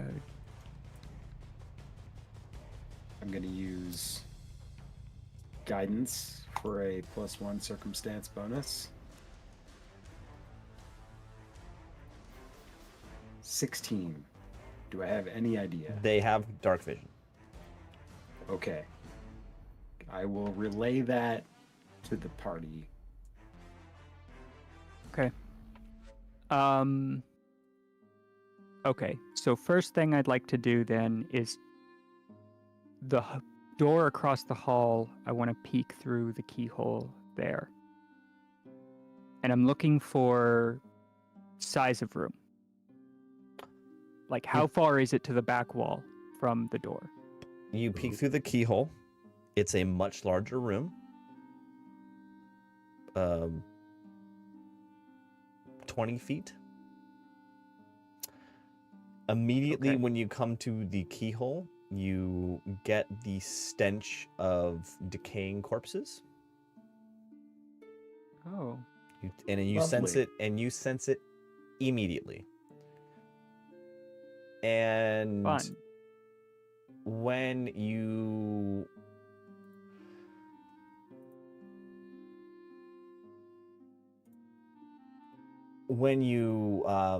peek through the keyhole, you basically see mounds of bodies, like dozens and dozens of bodies. Okay. Not gonna open that room yet. Is there any?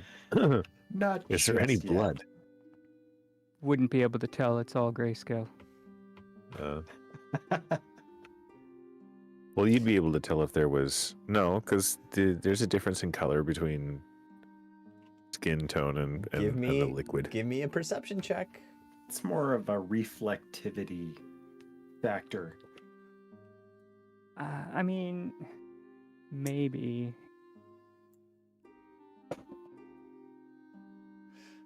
You 23. So both Diggy and Octavia are peeking through this keyhole while Carlin aimlessly wanders around with his hands out. I hope he's not wandering around, but I'm just sort of feeling around in the dark. What happened? Where did you go? You peek in and you see 0 blood. Okay. Definitely not opening that door yet. I have a feeling if we do open that door, I got a feeling too. zombie That horde. I've got Tonight's a gonna be a good night. feeling tonight's gonna be a good night. good night. Okay. So there we go.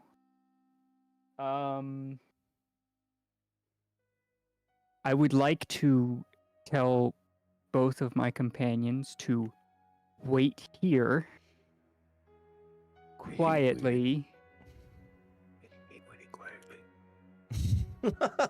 while I sneak down the hall towards the other two doors. Okay. Give me a sneak roll.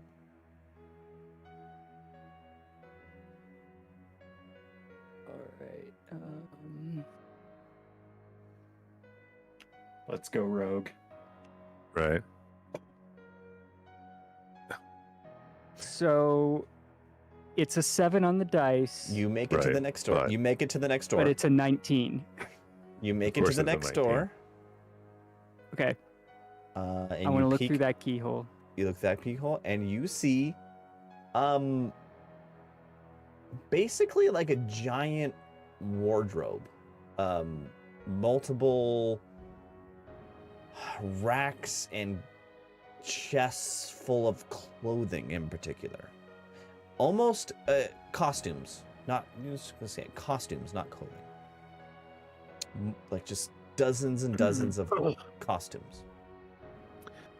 Can she see the back of the wardrobe, or is it just Yeah, darkness is behind it- It's a medium-sized room. again?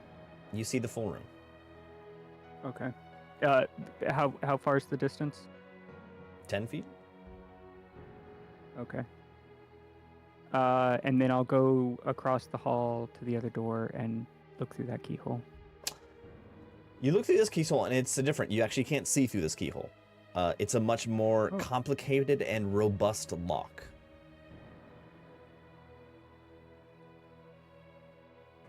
First you had my attention, now you have my interest. Okay. How far was the distance across the hall? Was that also 10 feet? Yeah, 10 feet. Okay. So from And- here, in front of this door, I would like to cast Detect Magic again.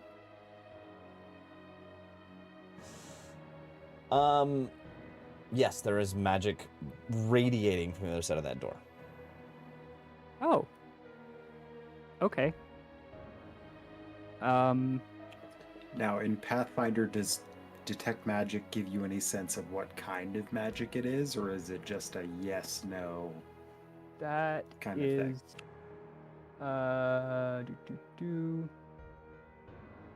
Let's see. You send out a pulse that registers the presence of magic. You receive no information beyond the presence or absence of magic. You can choose to ignore magic you're fully aware of, such as the magic items and ongoing spells of you and your allies. You detect illusion magic only if that magic effect has a lower rank than the rank of your detect magic spell. However, items that have an illusion aura but aren't deceptive in appearance, such as an invisibility potion, typically are detected normally. So all I can get is that there is magic. Yes. Fair enough.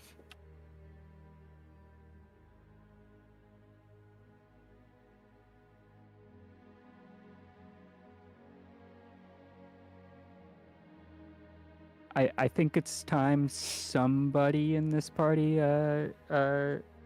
gave into their baser instincts. I'm gonna pick the lock. Oh, great. Give me a sneak. Give me a sneak check. Isn't it thievery? Thievery. I'm sorry, thievery. You're right.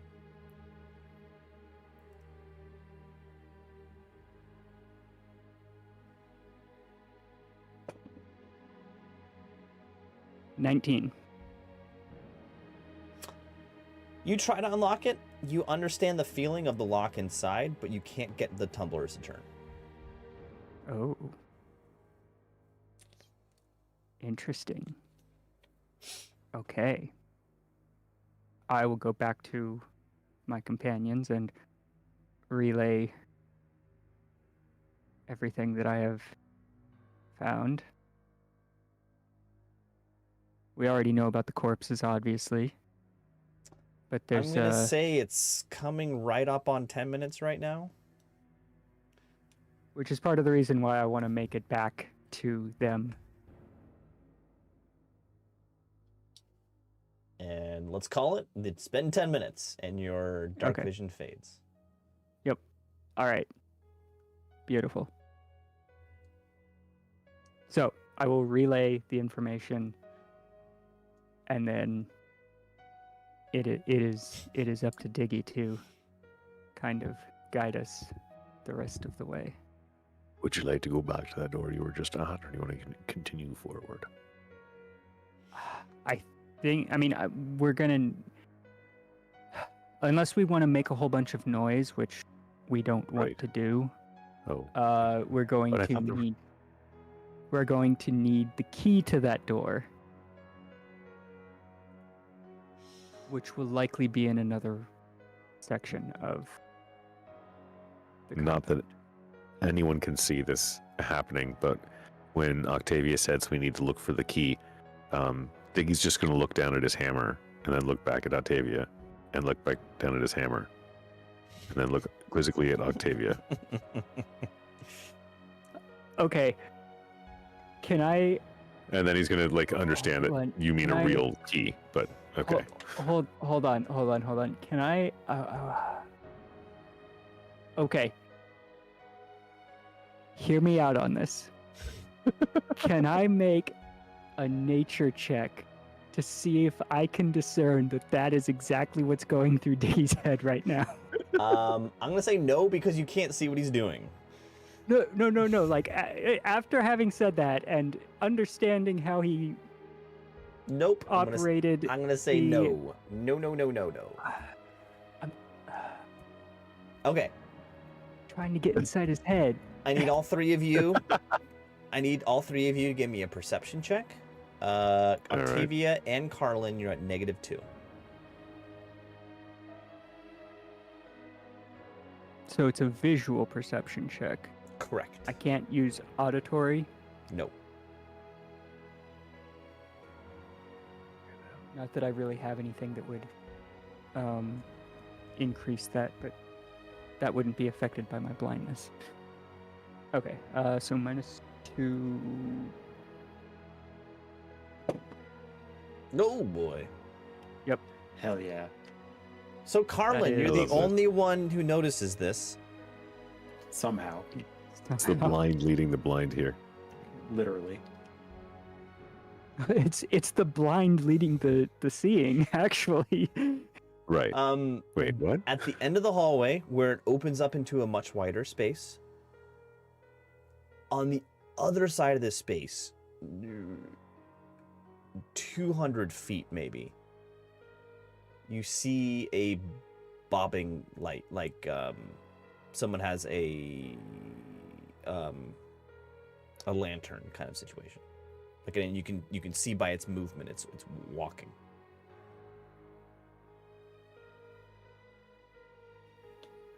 Okay.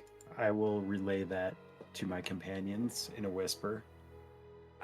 I would just like to point out this obviously isn't going to change my result at all. But if it was a light, odds are the low light vision would apply and would have reduced. You rolled a You natural. rolled a 1, buddy. As I said, I started out saying this would not change my outcome at all. If anything, you got a higher roll. Moments later, one of the torches on the far wall lights up.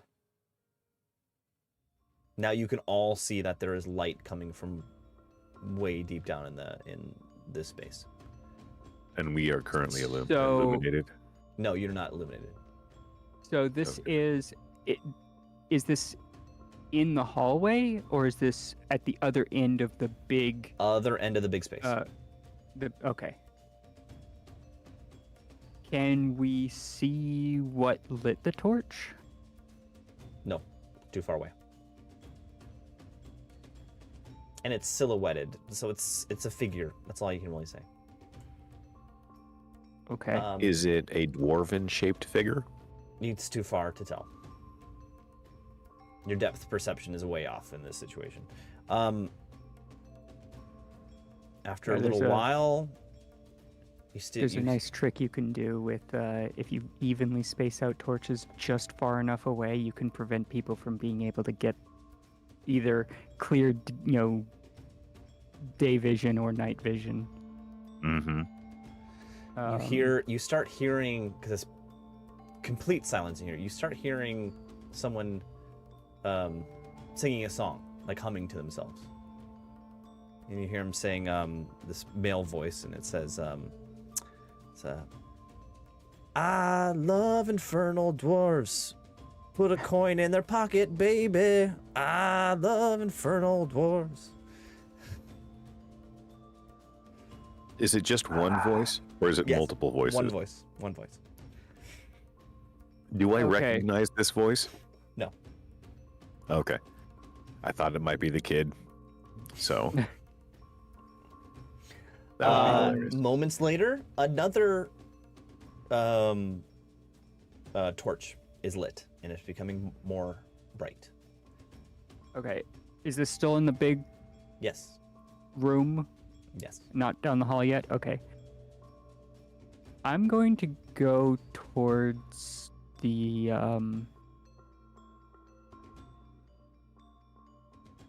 for lack of a better term, the morgue, Okay. and I'm going to try You- the door. Are you following your nose there? Or Yeah, pretty much. Wherever it goes.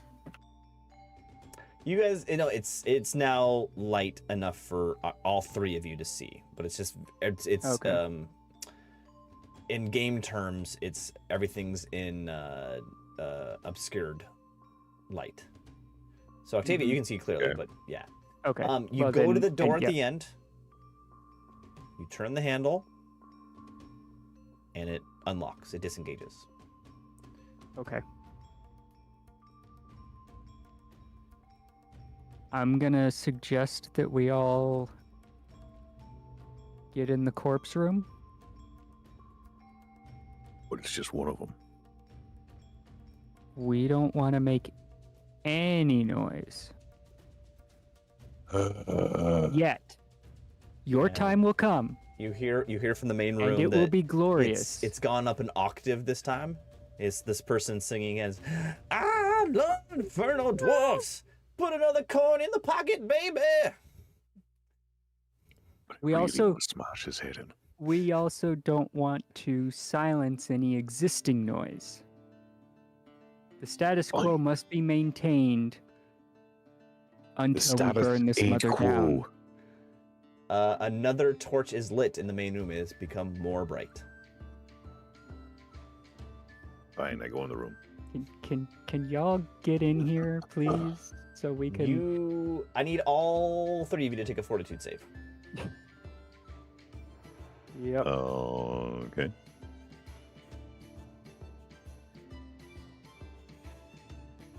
Oh, Oh, for fuck's sake. It's still a 13. My fortitude plus. Yeah, but if I could stop rolling twos, that'd be friggin' great. what'd you roll total, That's- Octavia? 11. Okay, both Octavia and Diggy, you throw Yep. up in your own mouth a little bit. Yeah, that makes sense. Okay. Yeah. I. It is rotting flesh in here. Yeah. As you get in, it gets dark again. Do you close the door behind you? Yes. All right. Pitch black. Diggy, you see these mounds Well, of bodies. it wouldn't be pitch black. There should be some amount of light coming through the keyhole and under the door. Not enough. Uh, Diggy, give me a perception check. All right. how many zombies do we fight? I figure nobody's going to enter this room willingly. So, That's a Okay, 14. well, a 14.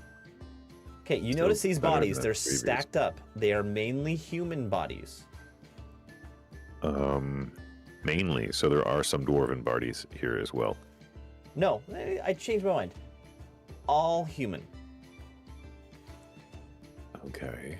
All of them Um, are in very poor clothing, just rags. Right. Some of them are wearing shackles around their wrists. Do any of them have the brand of H on them? Oh yeah, you take your time searching around, and yes, you do find individuals with the brand of H on their left shoulder. As you're searching around, The whole time, Octavia's just like, the- One thing before I start moving around a ton, Mhm. I'd like to see if the bodies, like, they're in piles. Do they look like they were like dragged there, they were stacked there. stacked, and they have not moved since they were stacked? The main thing you notice is the first one you see. I mean, come on, this is right on the nose, guys. Two Right, puncture it's got- marks on their neck. There it is. No blood. And by the time you start looking at all the other bodies, all of them have puncture marks on their neck. so what's the deal with dice then? I don't know. Maybe she really likes counting. It's just I- a Random, magic I don't item. know. You're saying she's the count. Yes. One dead body. Two dead Two bodies. dead bodies. Give me a minute. Eh, This is eh, going to eh. take a minute. To be fair, vampires were also compulsive counters. But This is true. Anybody who's played Vamp the Masquerade, shout out. At this point, through the door, you can hear the singing. I love infernal dwarves. Put another coin in the pocket, baby. So We can okay, hear every like time, it's coming towards the door that we're in. It's louder. You Well- can't tell if it's closer or not. okay. So is there now enough? Like, so can we get a clearer indication of? I don't quite know what I'm asking. Essentially, the light in the hallway is getting brighter as he's getting closer because he's lighting more and more torches. Correct? Mhm. Is the light coming in from under the door enough to provide those of us with low light vision? Nope. Nope. Is there any light coming in from underneath the door? I mean, just you can see. this is exquisite craftsmanship. You I'm can just- you can Well, see like- you can see a hairline edge of light on the Okay. bottom of the door, and So that's it. And then can I see like the outline of the keyhole? Sure. Yeah, you know where the door is. Okay. What direction did the door open? Did it open inward or did it open outward? It opened outward into the hallway. Well, that's weird. Uh, I mean, for fire safety, it's great, but Egress, Weird. man. Egress. Okay. You start hearing some other noises from outside. The light is not getting brighter, but you do hear the sound of dragging something along the floor, the sound of like cloth being thrown on the floor, I'm ruffling of cloth. oh, I'm gonna move to one side of the door and bring Carlin and How Octavia tall- with me. how tall was The figure, you cannot tell. no the ceiling? Uh, regular human height ceiling. So 10 feet. Mm-hmm. Probably not enough room. Okay.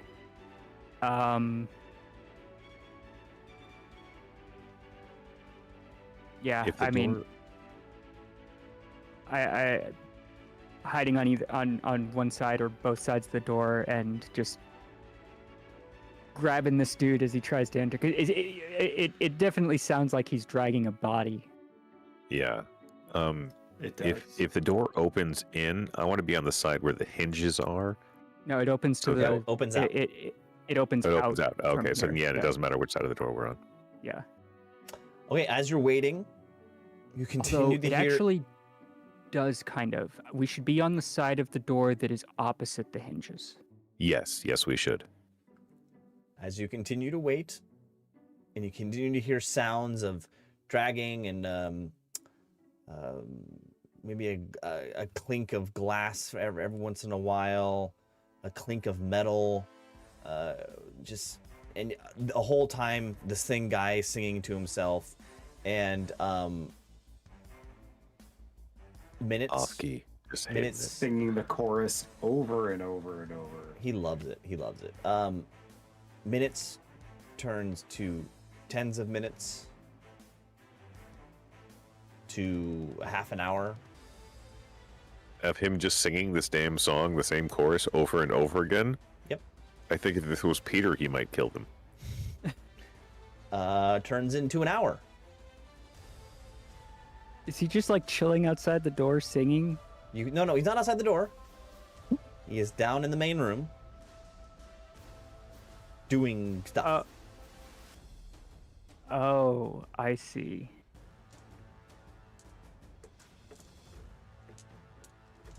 Do you want to continue I to wait, see. or do you want to do something? Probably. This is probably a live person that he's like chaining up for some sort of feast later. All right then. So Diggy starts moving towards the door. He's gonna open the door. I'm Are you trying to be stealthy about it, or are you just going? I mean, I'll give it a roll. It's either zero stealth. you know 'cause what? That's what I have. Let's do this. Let me go first and stealth out there. I wasn't gonna stop you. They don't have the But, speed to catch up to you. Well, that won't matter. Okay. Well, I'm go first. I'm gonna follow about 5 feet behind you. Carlin, are you going with him or staying? Maybe a little further than that, because I wanna Alright, make sure that there's then. enough space to where like I can potentially not get caught if you make too much noise, right? As soon as I have enough light to see, I will follow the other two. Yeah, I mean, when the door opens, you'll have enough light to know where the door is and get out of there. I assume the only thing that I know, well, the only two things that I know about this room is one, where the door is, because I can see a little tiny bit of light, and two, that it's filled with dead bodies. You So- miraculously didn't, throw open your mouth a little over. You know, I've seen and smelled some shit in my time. Yeah, So- me too. And I still vomited in my mouth. Well, you know, not everybody has the I'm a literal constitution. horse. The interesting thing about that is, well, I don't know if they can vomit, but they have no gag reflex. So,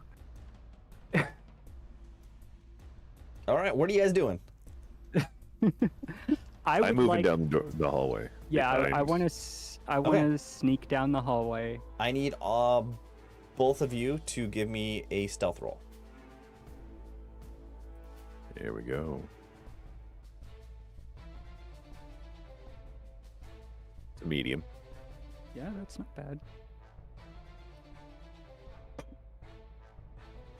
No! I'm using my hero Wow. point. Hero point, Wow. yes. I am using my hero point at that. No way am I letting that fly.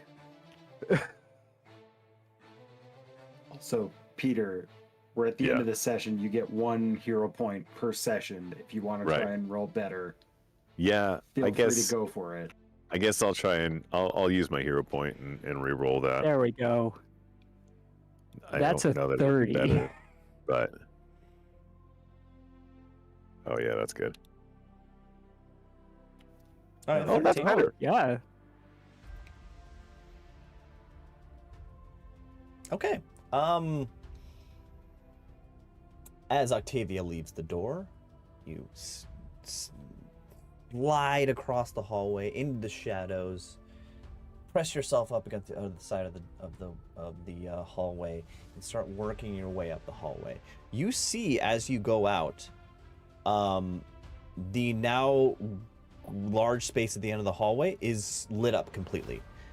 The one of the doors on the other the closer to this great space, the one with all the costumes in it you saw, is open.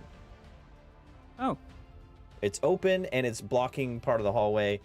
So you can't see everything down there, but you know what's going on. Diggy comes up behind you, immediately stubs his toe on the threshold of the door. Tring! Sorry. And you see, It's okay. you hear the singing stop. And he says, "What was that? Who's there? Marzook, is that you?" Where was the singing coming from? Was The it main coming hallway. from? The main hall. Well, okay, so it wasn't coming from the costume room. No. Then. Okay. And you start hearing footsteps coming your way.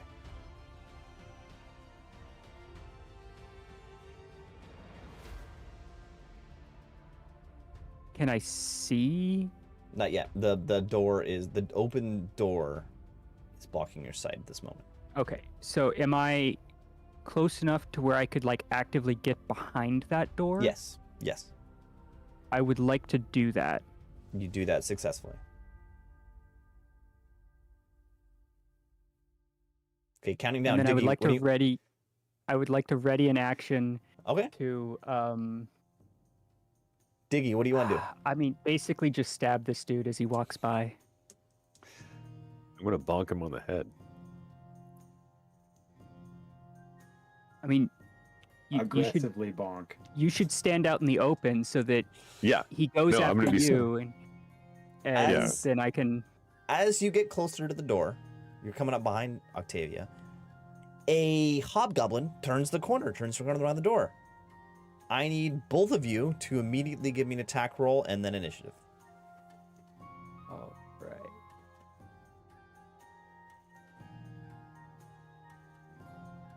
Action. Okay. Plus 10. Is he Diggy, surprised? you hit. Yes, he is surprised. Okay, so I get a +2 Okay, circumstance. Don't even roll. Even with bonus. Diggy's damage, you crush his skull with your hammer. Just Hell I, yeah. I've, oh. Sorry. and he falls over dead.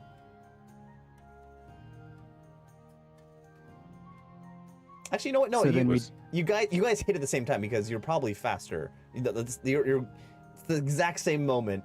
But my point is, you guys murder this guy. All right, I'm not gonna bother rolling. Yeah. I'm not sorry to kill your fun, but I saw the damage Diggy did, and I'm like, he's dead anyway. Sorry, Octavia. All right. Do we still need to roll initiative? No. Okay. Well, I do heavy stealth. Heavy stealth.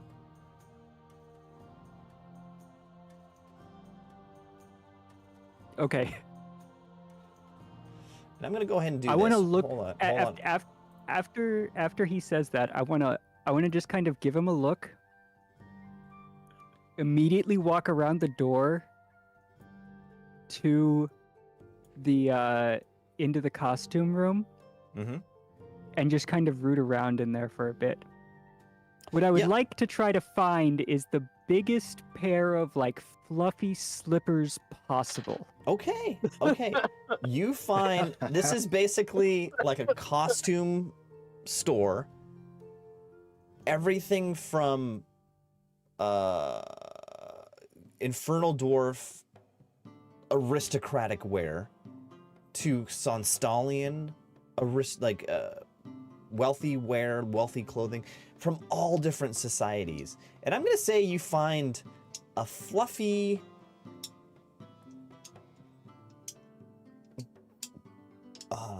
white slippers that belong to a highborn elf society. I don't know if it's quite formal wear, but it's incredibly soft. These slippers come flying at you. Can I catch them? Octavia, put your camera back. Oh. There I you go. forgot. Can I try to catch them? Give me a dexterity saving throw. Oh well, that's gonna be terrible. Is that reflex? Yes, I'm sorry, reflex saving throw. Yeah, it'll be a reflex. Oh, Oh Okay, yeah, never yeah, mind. you catch him. I will put these on now. Because I assume being elvish in size, they might still fit in my dwarven feet. Just not in the right proportions, but like maybe. Yeah, it's a stretch, but you can get them on your feet. I would also. They are bunny slippers, right? Basically, Oh, I white hope bunny so. slippers. I hope so. No, they're I would little, they're also- little, like cartoon lion head slippers, Oh, like but white lions. sorry. I had thought you had said bunny head slippers, and that's why I wanted to put them on. They're fluffy and white. I'll take the lion head, anyways. I would also like to find a. Okay, so you know the hat that Barbosa wears in Pirates of the Caribbean? A really big hat. Give I would me- like to find a hat like that and walk out wearing it. All right, let's see here. Give me a society or diplomacy or stealth Oh, I mean, I'm Or gonna survival. go stealth every time. or I'm survival. gonna go stealth every time.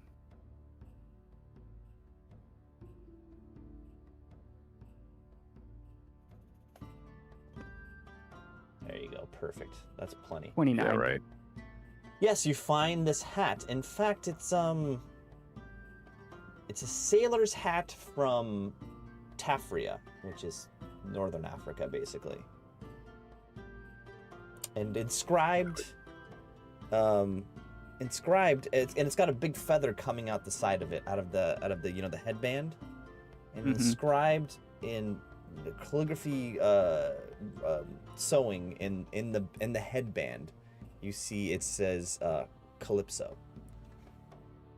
Oh.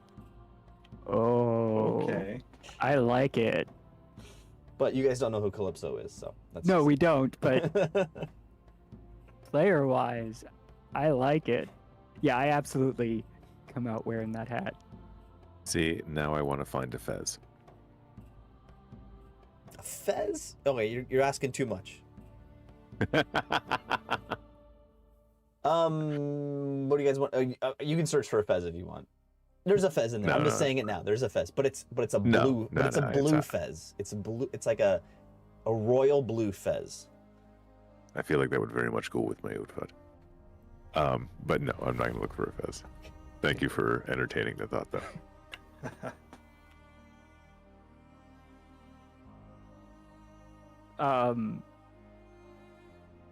I mean, I assume no alarms were triggered. We Nope. killed this guy without. any consequence. Diggy is gonna try to bring him back into this room. Okay, yeah, you drag put him him in the easily. corpse room. A little bit. Put him in the corpse room. Oh yeah, better idea. Drag him back into the. I'd like to loot him first, He'll though. fit right in. Except that he's got blood. On his person, you find 10 gold and numerous contracts. All of them having to do with the sale and purchase, or just the purchase of livestock. Is that what they refer to humans as? Yes. Humanoids of all sorts.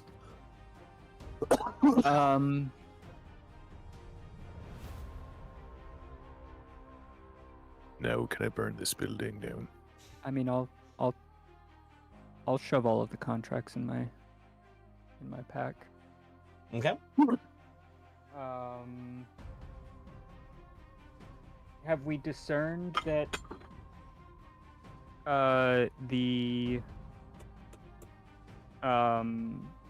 like have we found what's his name's, like, have we found evidence that his slaves Hamish- were here? Yes. Diggy already found it. Okay. Then, I mean, we still technically need to actively deal with Marzook, right? Like, that's part of the... Yeah. We can't just burning down her place isn't gonna do anything. No, we have to make sure she's in safe. Also, question. Before you can do anything, you hear ka-chunk.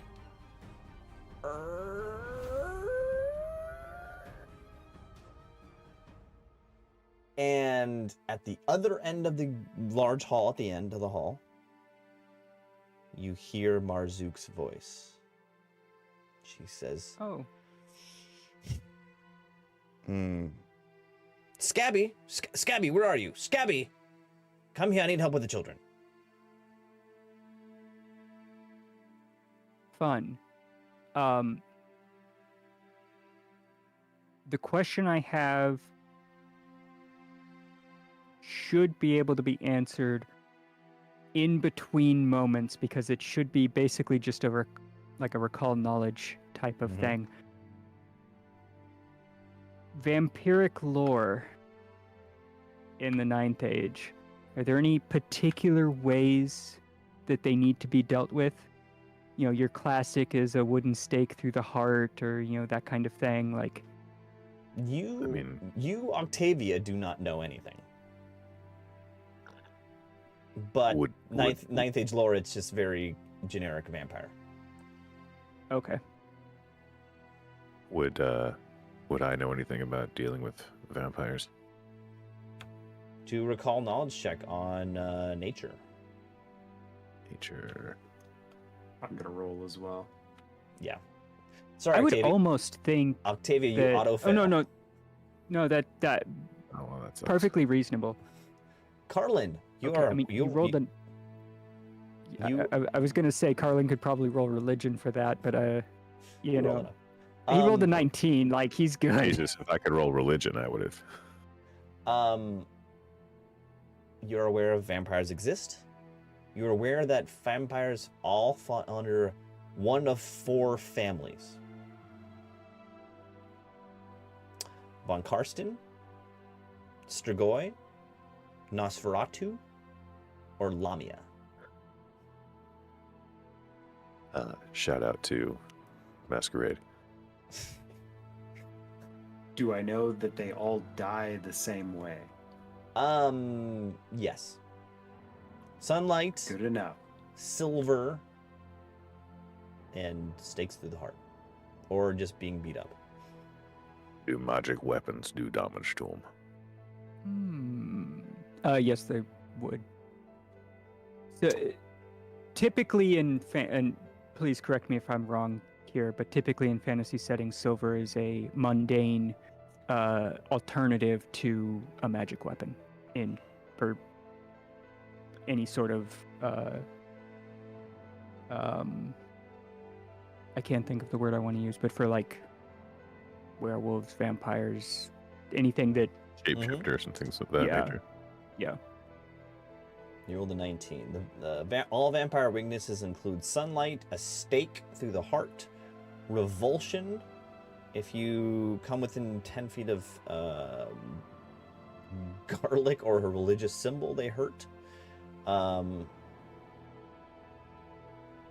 that's it. So Wait. the hallway that we're in, is it well lit, or is it just? It's halfway lit right now. Okay. And time is running out. You now see 4 figures entering the hall from the other end. And you hear voices, and you hear voices of kids like, "Mom, I didn't want to come home. Oh, Mom, this is so boring."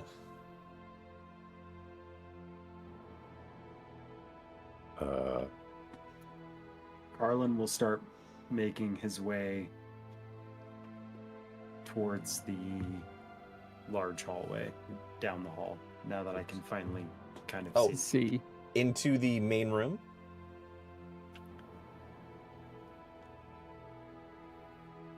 Yes.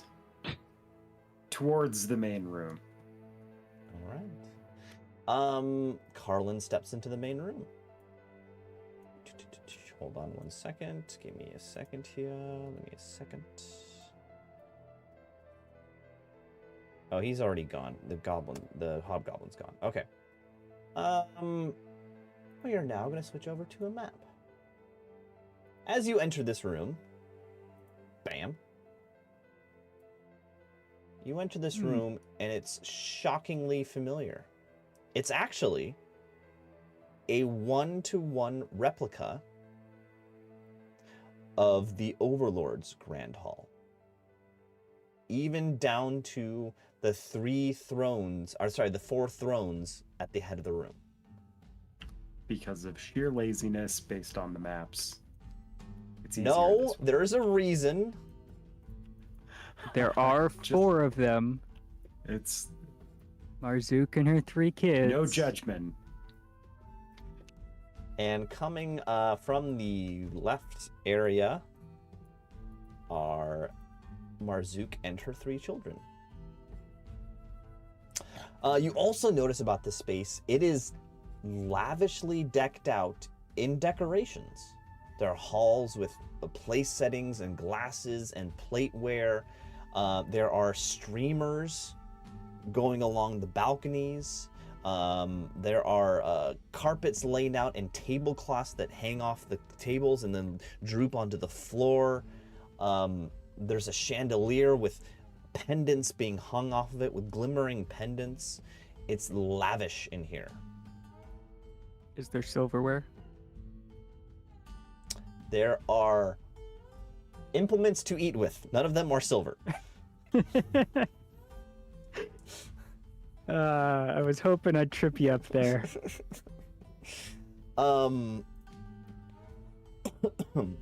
I do have another idea, though, that I think will be pretty funny. With that, I would like to hang back. I need everyone to roll initiative. Oh, actually, maybe. Can I roll stealth? Yes.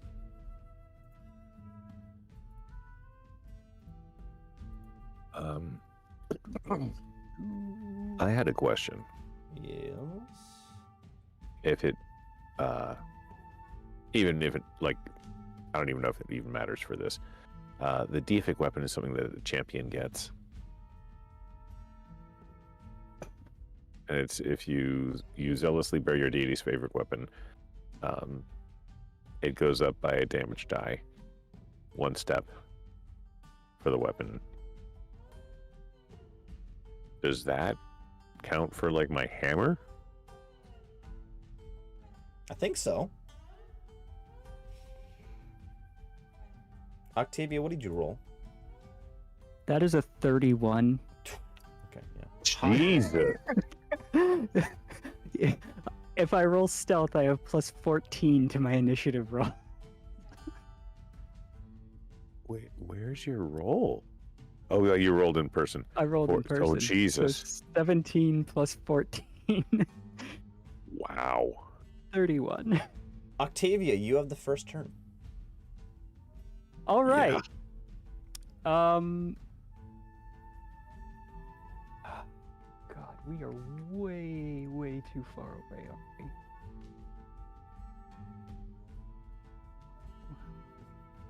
Would be one move. That would be 2 moves.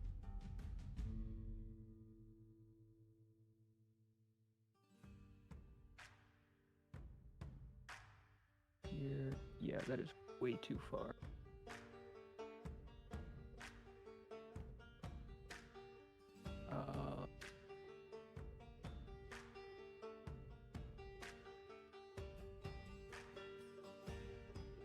That is, yeah, that's 2 action.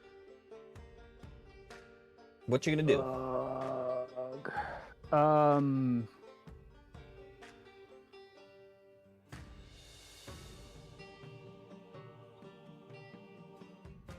Honestly, I think my best course of action here is to just delay my action. All right, with that, There's no way that I can get up close enough to them to actually take an action, and I'm just going to get beat up if I try to do that. So I'm just going to hang back and see what happens. with that, Marzook triple runs. She sees you, immediately screams in rage. You see her,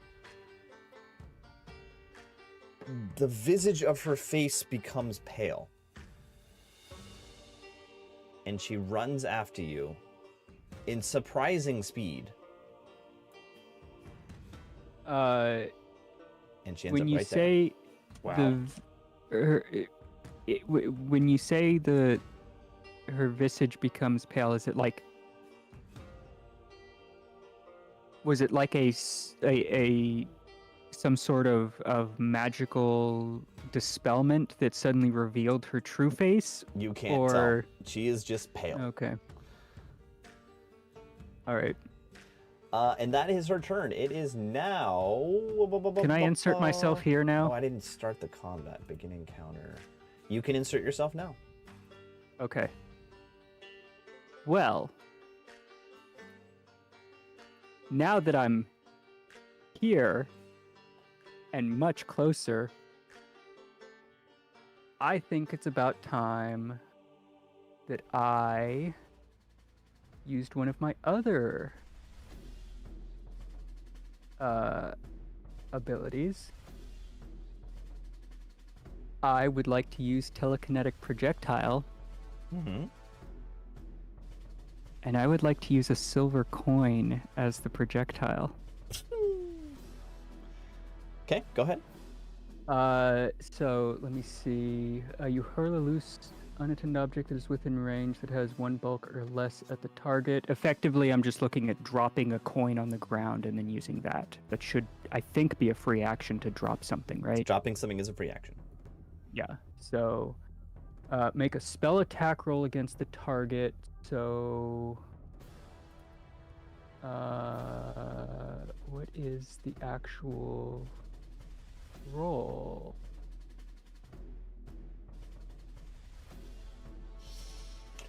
Let's see. I assume it's the +8.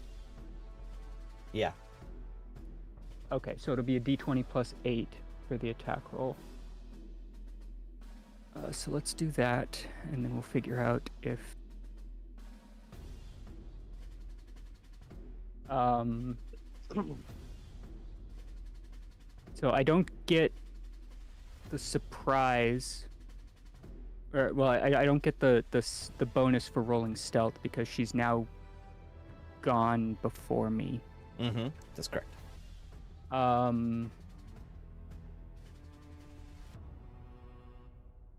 But Yeah, I guess there's probably no. I mean, I could probably move behind her and then do this. But- Yeah. I'm not going to. Or should I? Just roll the dice. Yeah, I'm just gonna roll. All right, so +8. 15. You successfully hit. Beautiful. And how much damage does that so- do? It is 1d6 plus my spellcasting ability modifier,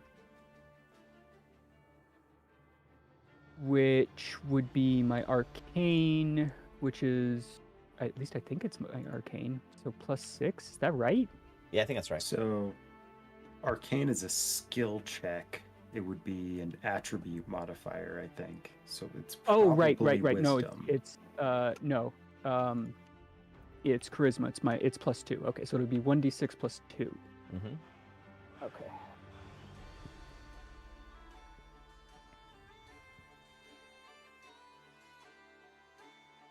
So that's a 3, so 5. But it's also silver. You project this coin at her face. It collides with her cheekbone, Mm-hmm. and you hear a crunch as it collapses her cheekbone. Oof. Ooh. And then it bounces off her and falls to the floor.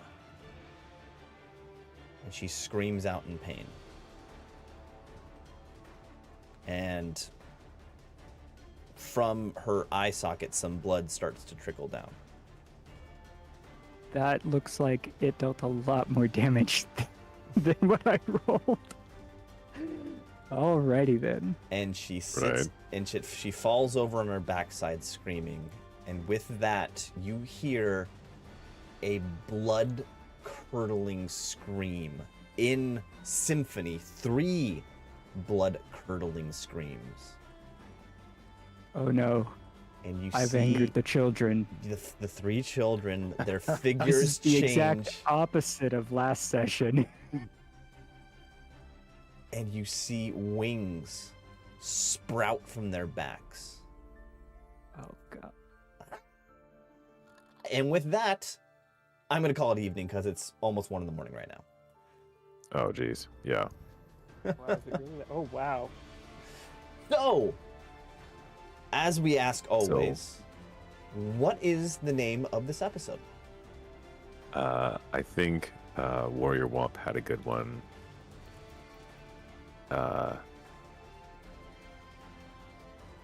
The Where was it?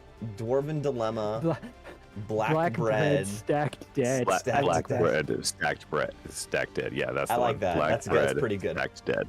I like that. I like that Rob, as did you well. have some? I do have a couple written down. Sorry, Carlin. No, it's okay. One, I think I've angered the children. is up there. That's a Good good one. one. That's That a good is a one too. really good That's a one. really good one. I also have the blind leading the blind. No, well, it would be the blind leading the sighted, Yeah. because that's what was happening. Yeah, I But- mean, Also works. wherever we fall on that. One is, wow, this is a really nice bathroom. I like that one too. Also, like, John's question mark. And I think that's the only ones that can compete with what Warrior Womp had. I am So- I am torn between Black Bread Stacked Dead and I've angered the children. I angered the children. I angered the children is. I'd say that's a 50-50. It's because- hard. I have to give my vote to I've angered the children. What if we did a I've angered the children semicolon. No, it's too much. It's too Probably much. too long, yeah. Sorry. Too much. First of all, Diggy, Can you come Yep. back next week? Yes. Okay, good. I was planning for this to be a one session experience, but you guys you were very cautious going into this place. One wrath demon, and that's all it takes. That should have been the episode title for Yeah, the 2 or 3 previous one. episodes ago. One wrath demon. That's all it takes. I mean, the last episode title had something to do with children, so I'm leaning toward the Black Bread Stack Dead. Both are completely legitimate options. True. I just write down the things that I think of. What was the last episode title? Because Was like it angering the might children or something like that? be, let's see, what is it? Making a child cry, Yeah. and then if this one is I've angered the children, I think it's a perfect one too. There's an arc there. Yeah. All right, fair enough. You sold me. I've angered the children. Yeah. Angered the children.